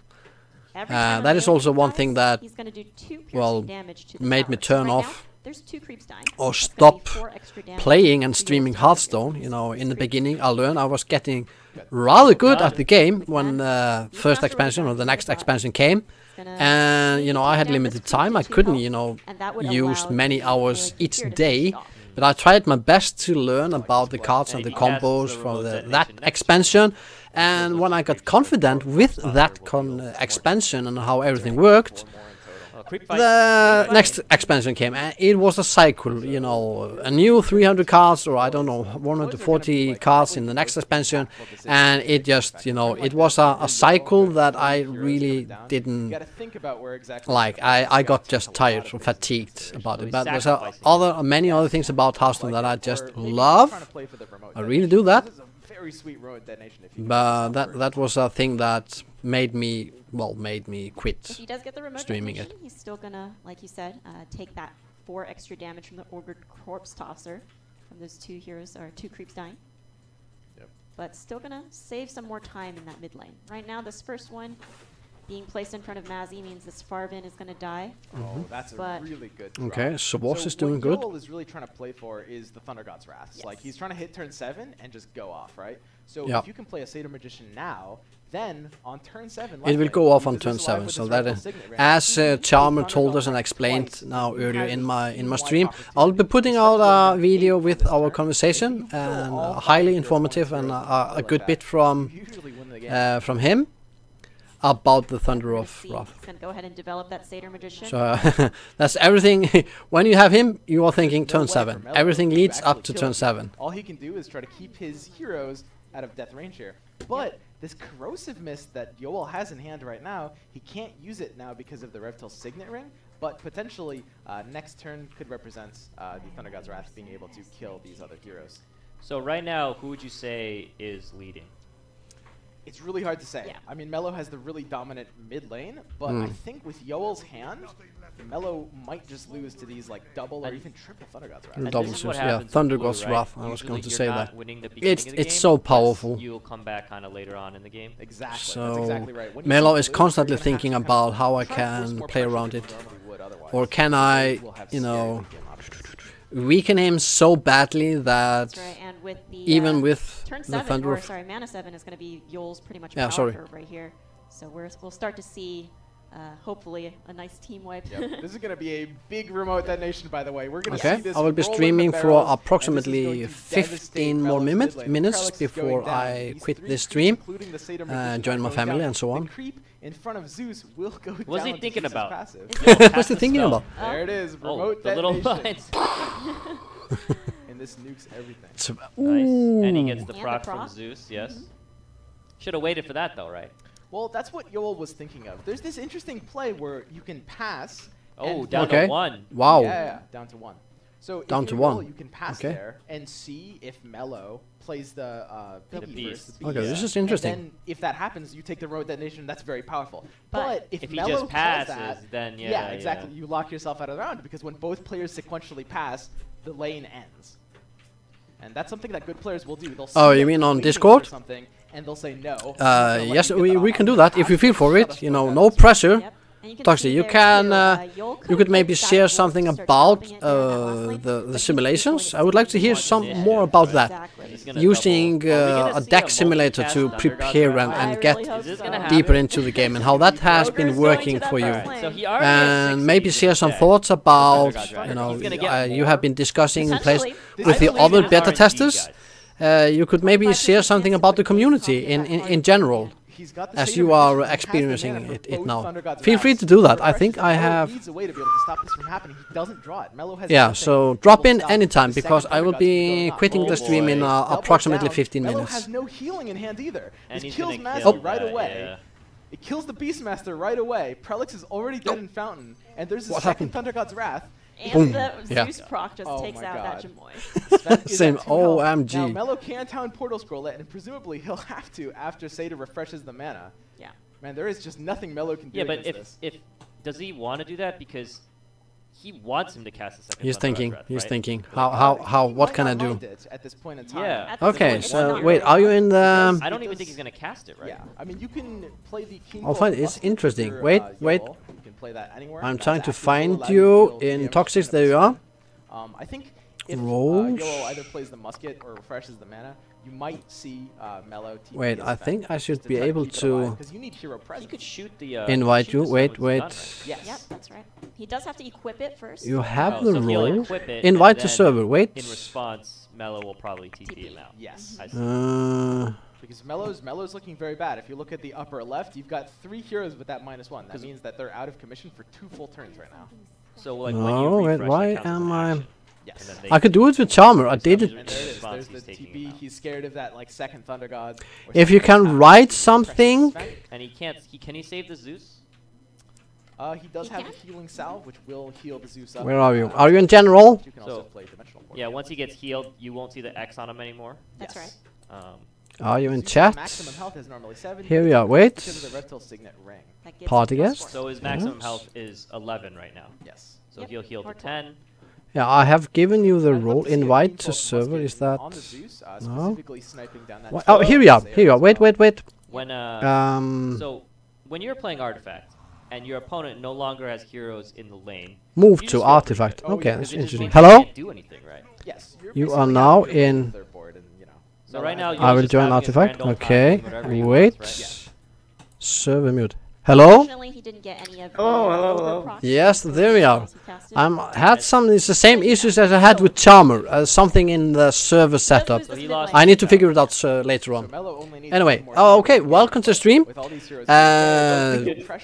To my viewers, this is PogSz. He has been very active in my Twitch team. He is one of the guys that have been investing a lot of time in this game. Now, he hasn't, if I'm correct, you are not in the beta, but you have been using online tools like Draft or Simulator.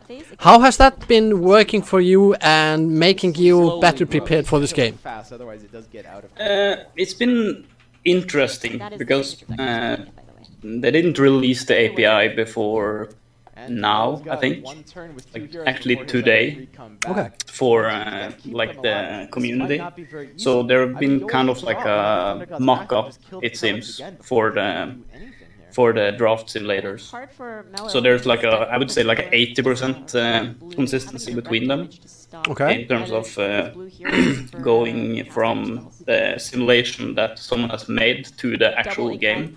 But of course, real people will pick other things. The simulation will just pick random cards. There's no evaluation of what card is the best and stuff like that.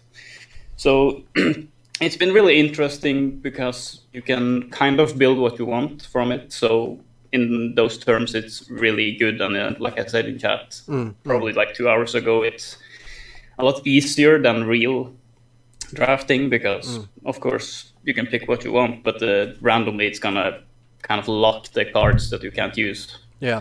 But you kind of learn to limit your expectations. So in terms of going from constructed, which I wouldn't say specialized in, but I've invested a lot of time in kind of finding like the perfect constructed draft. Okay. And then suddenly you go to this random draft with the simulations. Yeah. So you learn to limit your expectations. You really learn to find like small niches. And like you asked earlier in the stream about if you're actually starting, like if you're before you draft, if you're gonna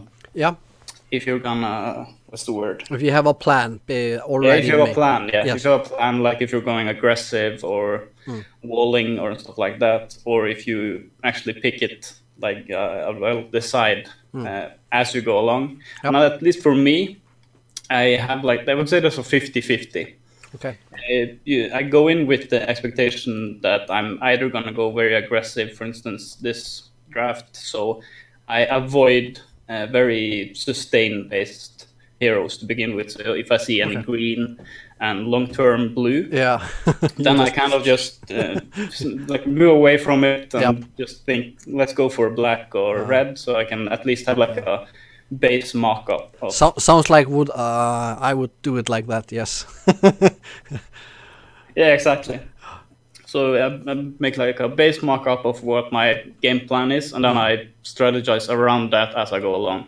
If I end up in the end with a pure green or a rainbow tricolor or something like that, then that's fine. But at least I have a somewhat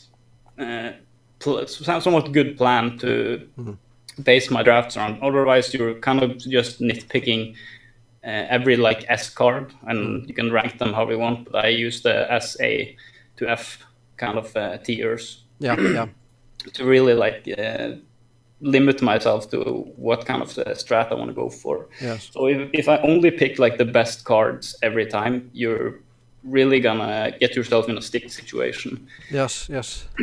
So you always have to think synergy and you know how to use them in different situations, not just pick them. Actually, so you are damaging yourself by doing that, right?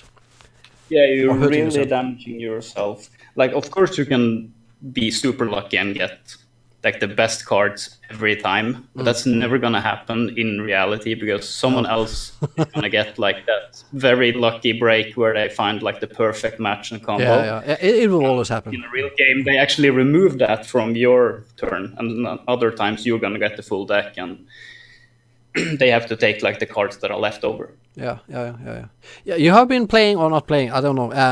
Have you used the desktop or the tabletop simulator or the Java tool? Have you used that? I have not actually. I have looked into it, but I never got into the. No, me neither. I don't know, the niche kind of thing that they have. Yeah. Oh well. The game is around the corner, and the beta is around the corner. Then everybody will be happy and start playing the game, and I just can't wait to get my hands on it. You have been discussing, or you are active in the community around the game. What gamers or players have you been hanging out with the most, or learning from? I would rather say. Well, I'm kind of like you. I have like contacts a little bit everywhere, but for the most part, there are a few that you don't see in these tournaments. They're mostly, I would call them like backhand dealers in terms of cards. They get in like a PC gamer. I've had a contact with and talked a little bit about what their thoughts are, and it's basically just asking questions around can you check if this interacts this way. With this card for the most part. Yes. Around the mechanics and so on. Yeah, I get you. What is your background from, or do you have a background from other card games? And do you think that has better prepared you for Artifact? I have played Hearthstone, Magic the Gathering, Yu-Gi-Oh. Okay. I haven't tried that. Yes. Yes. Yeah. So all of those I wouldn't say that have prepared me, but I've played a lot of like. The interesting thing is something that Day 9 from Dota 2 said when we had Artifact reveal. I think it's 2 years ago at an international. Yeah. He said that it's kind of like a RTS game. It's a lot more unit management than a card game in itself. So it's kind of like a RTS in card form. Yes. I couldn't agree more because I like the hardcore card games like Magic the Gathering and Hearthstone. Even though Hearthstone is a little more gimmicky, at least for me, I haven't really enjoyed those card games as much as I've actually. At least I haven't tried it yet, though. But as much as I had an interest in Artifact, because the mechanics, at least for me, make Artifact a lot more interesting. There's no mana limit, there's no card limit on the board. You have so much freedom that you don't feel restricted to follow a specific meta all the time. Yeah. So you can get creative, much more creative than maybe in the other games. Yeah. Swim mentioned. Have you played Gwent? I have not. No. Okay. Yeah.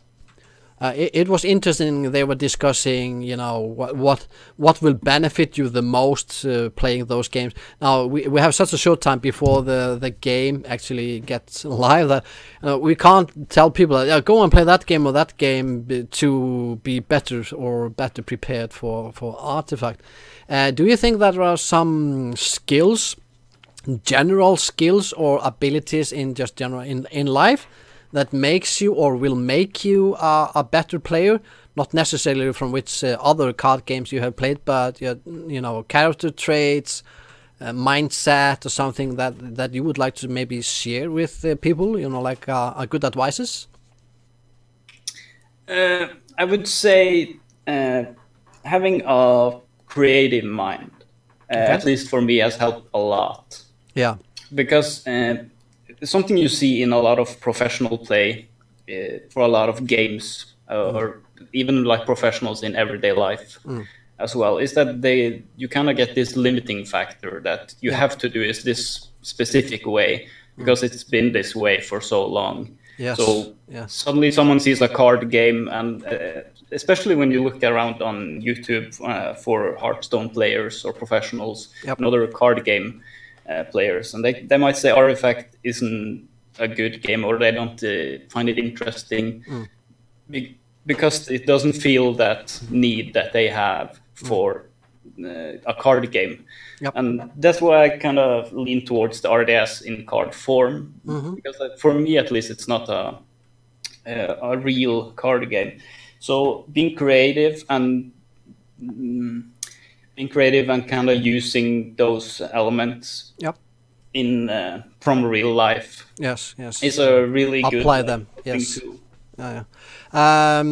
Before I let you go, I soon have to stop the stream. Do you have any specific plans, or you aspire to become deeper involved in the esports aspect of Artifact? Is that something that you are drawn towards? Yes, actually, it's kind of a weird thing to talk about. I haven't tried it, but I'm gonna be a professional. But on the other hand, I feel like I'm prepared to invest a lot of time. I've already invested, I would say, 5 to 7 hours every day since PAX. Oh wow! Looking into drafting later, and going over cards, card reveals, leaks.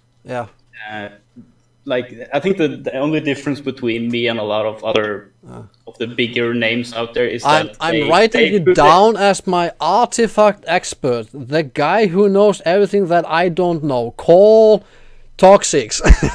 You're on my list. So the only thing that I feel, at least for me, that differentiates me from like Swim is that he has played the game. And he's also like a creator on YouTube. So he pushes out that content. But I'm pretty sure I'm using more or equal amounts of time to him on the game and looking into different. You're just not in the limelight, or are you making content or something like that, or just you're sticking to I will play the game and be pro at that, and I will focus on the game at first, and if I get to that comfortable level where I feel I can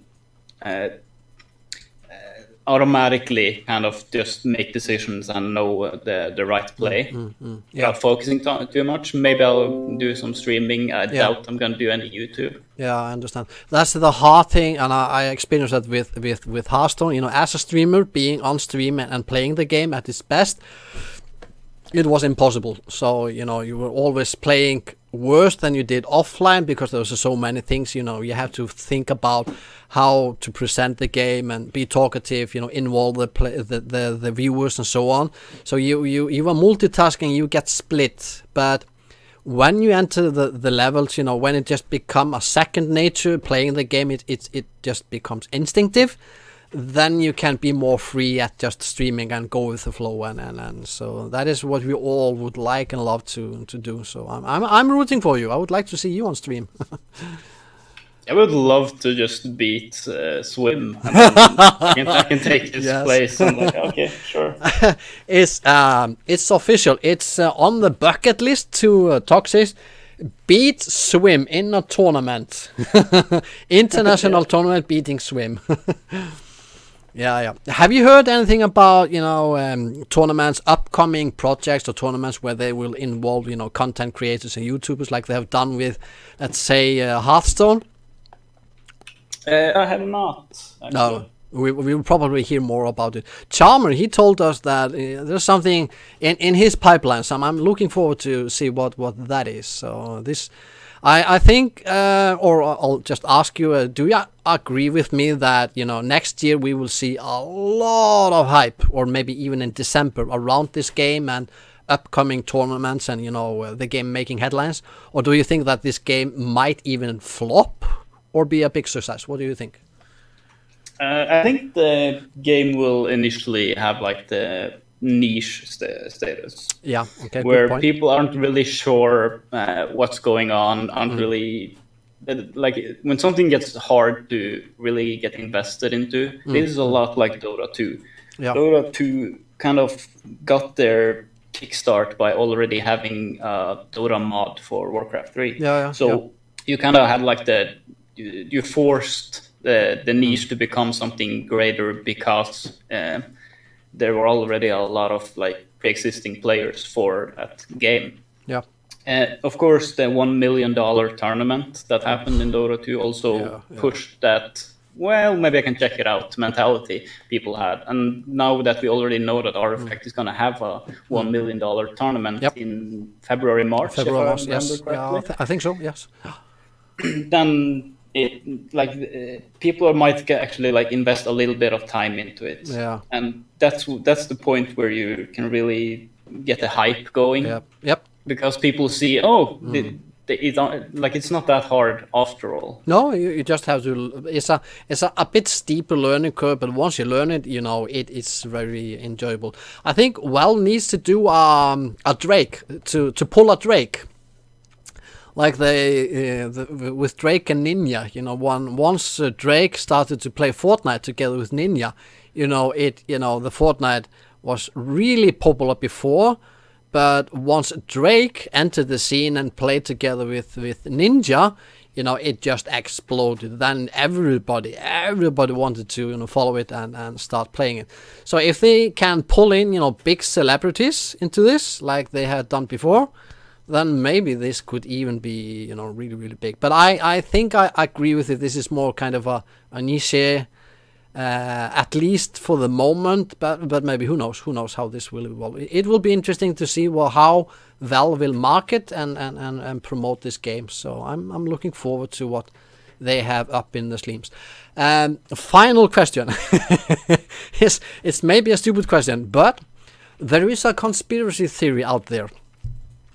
Okay. That in the logo of the artifact logo is an indicator for another upcoming game that Valve is maybe developing or in the pipelines, and that game could be Half-Life 3. What is your comment about that?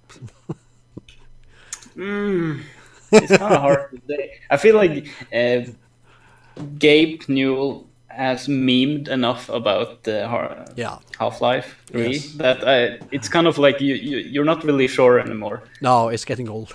You're in this state where he even made like a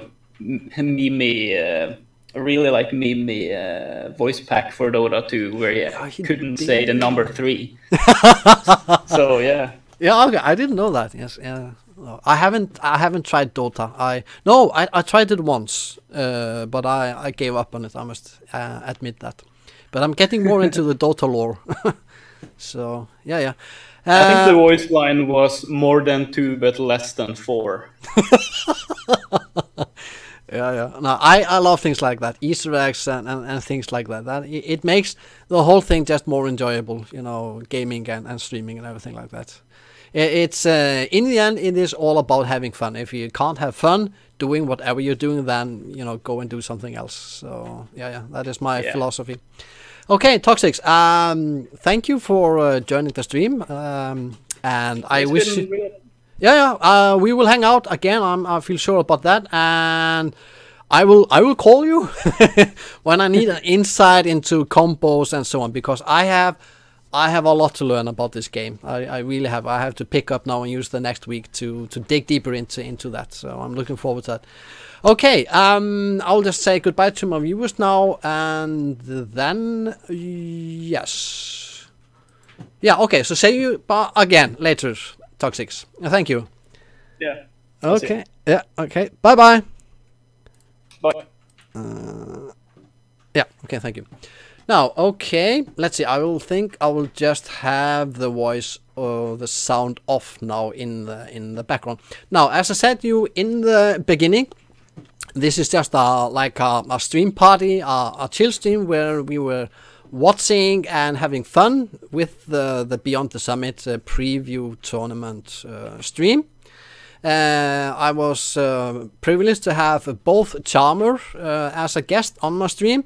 You can scroll back on the video. I don't know where it is exactly, 1 hour, 1.5 hour into the stream, where you can hear the interview with him and where he was sharing his insights. Both he shared a bit about the game he had in the tournament, so you can hear about that. So I highly recommend scrolling back to that part. I probably will be making a video about that and putting it out when I have the time, which I have precious little time at the moment. But anyway, I will be joining you, hopefully, to give you more than welcome to join me again tomorrow night.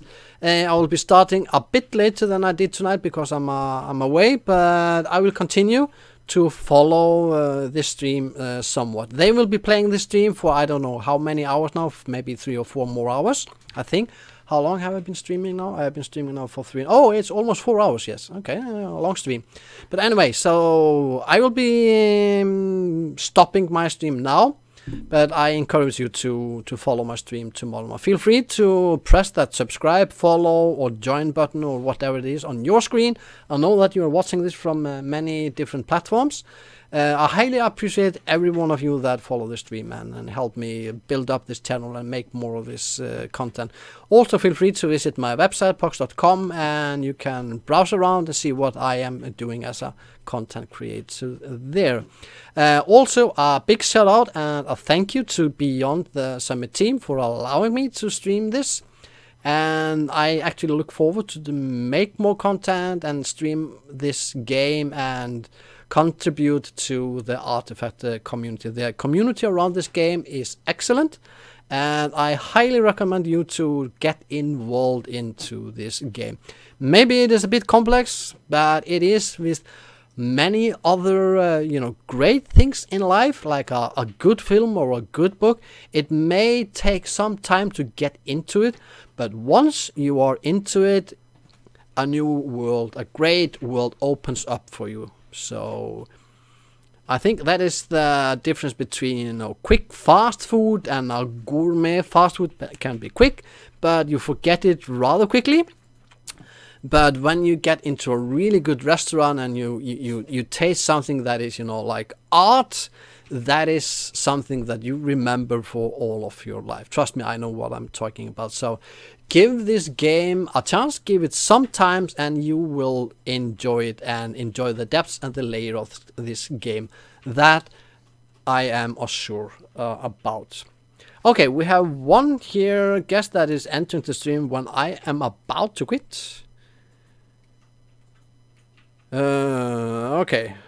You can pre-order it now, so that is true. Anyway, see you around, and I will check out my new stream outro. I have made a new outro here that is very untraditional for my part. I decided to go another way with this outro.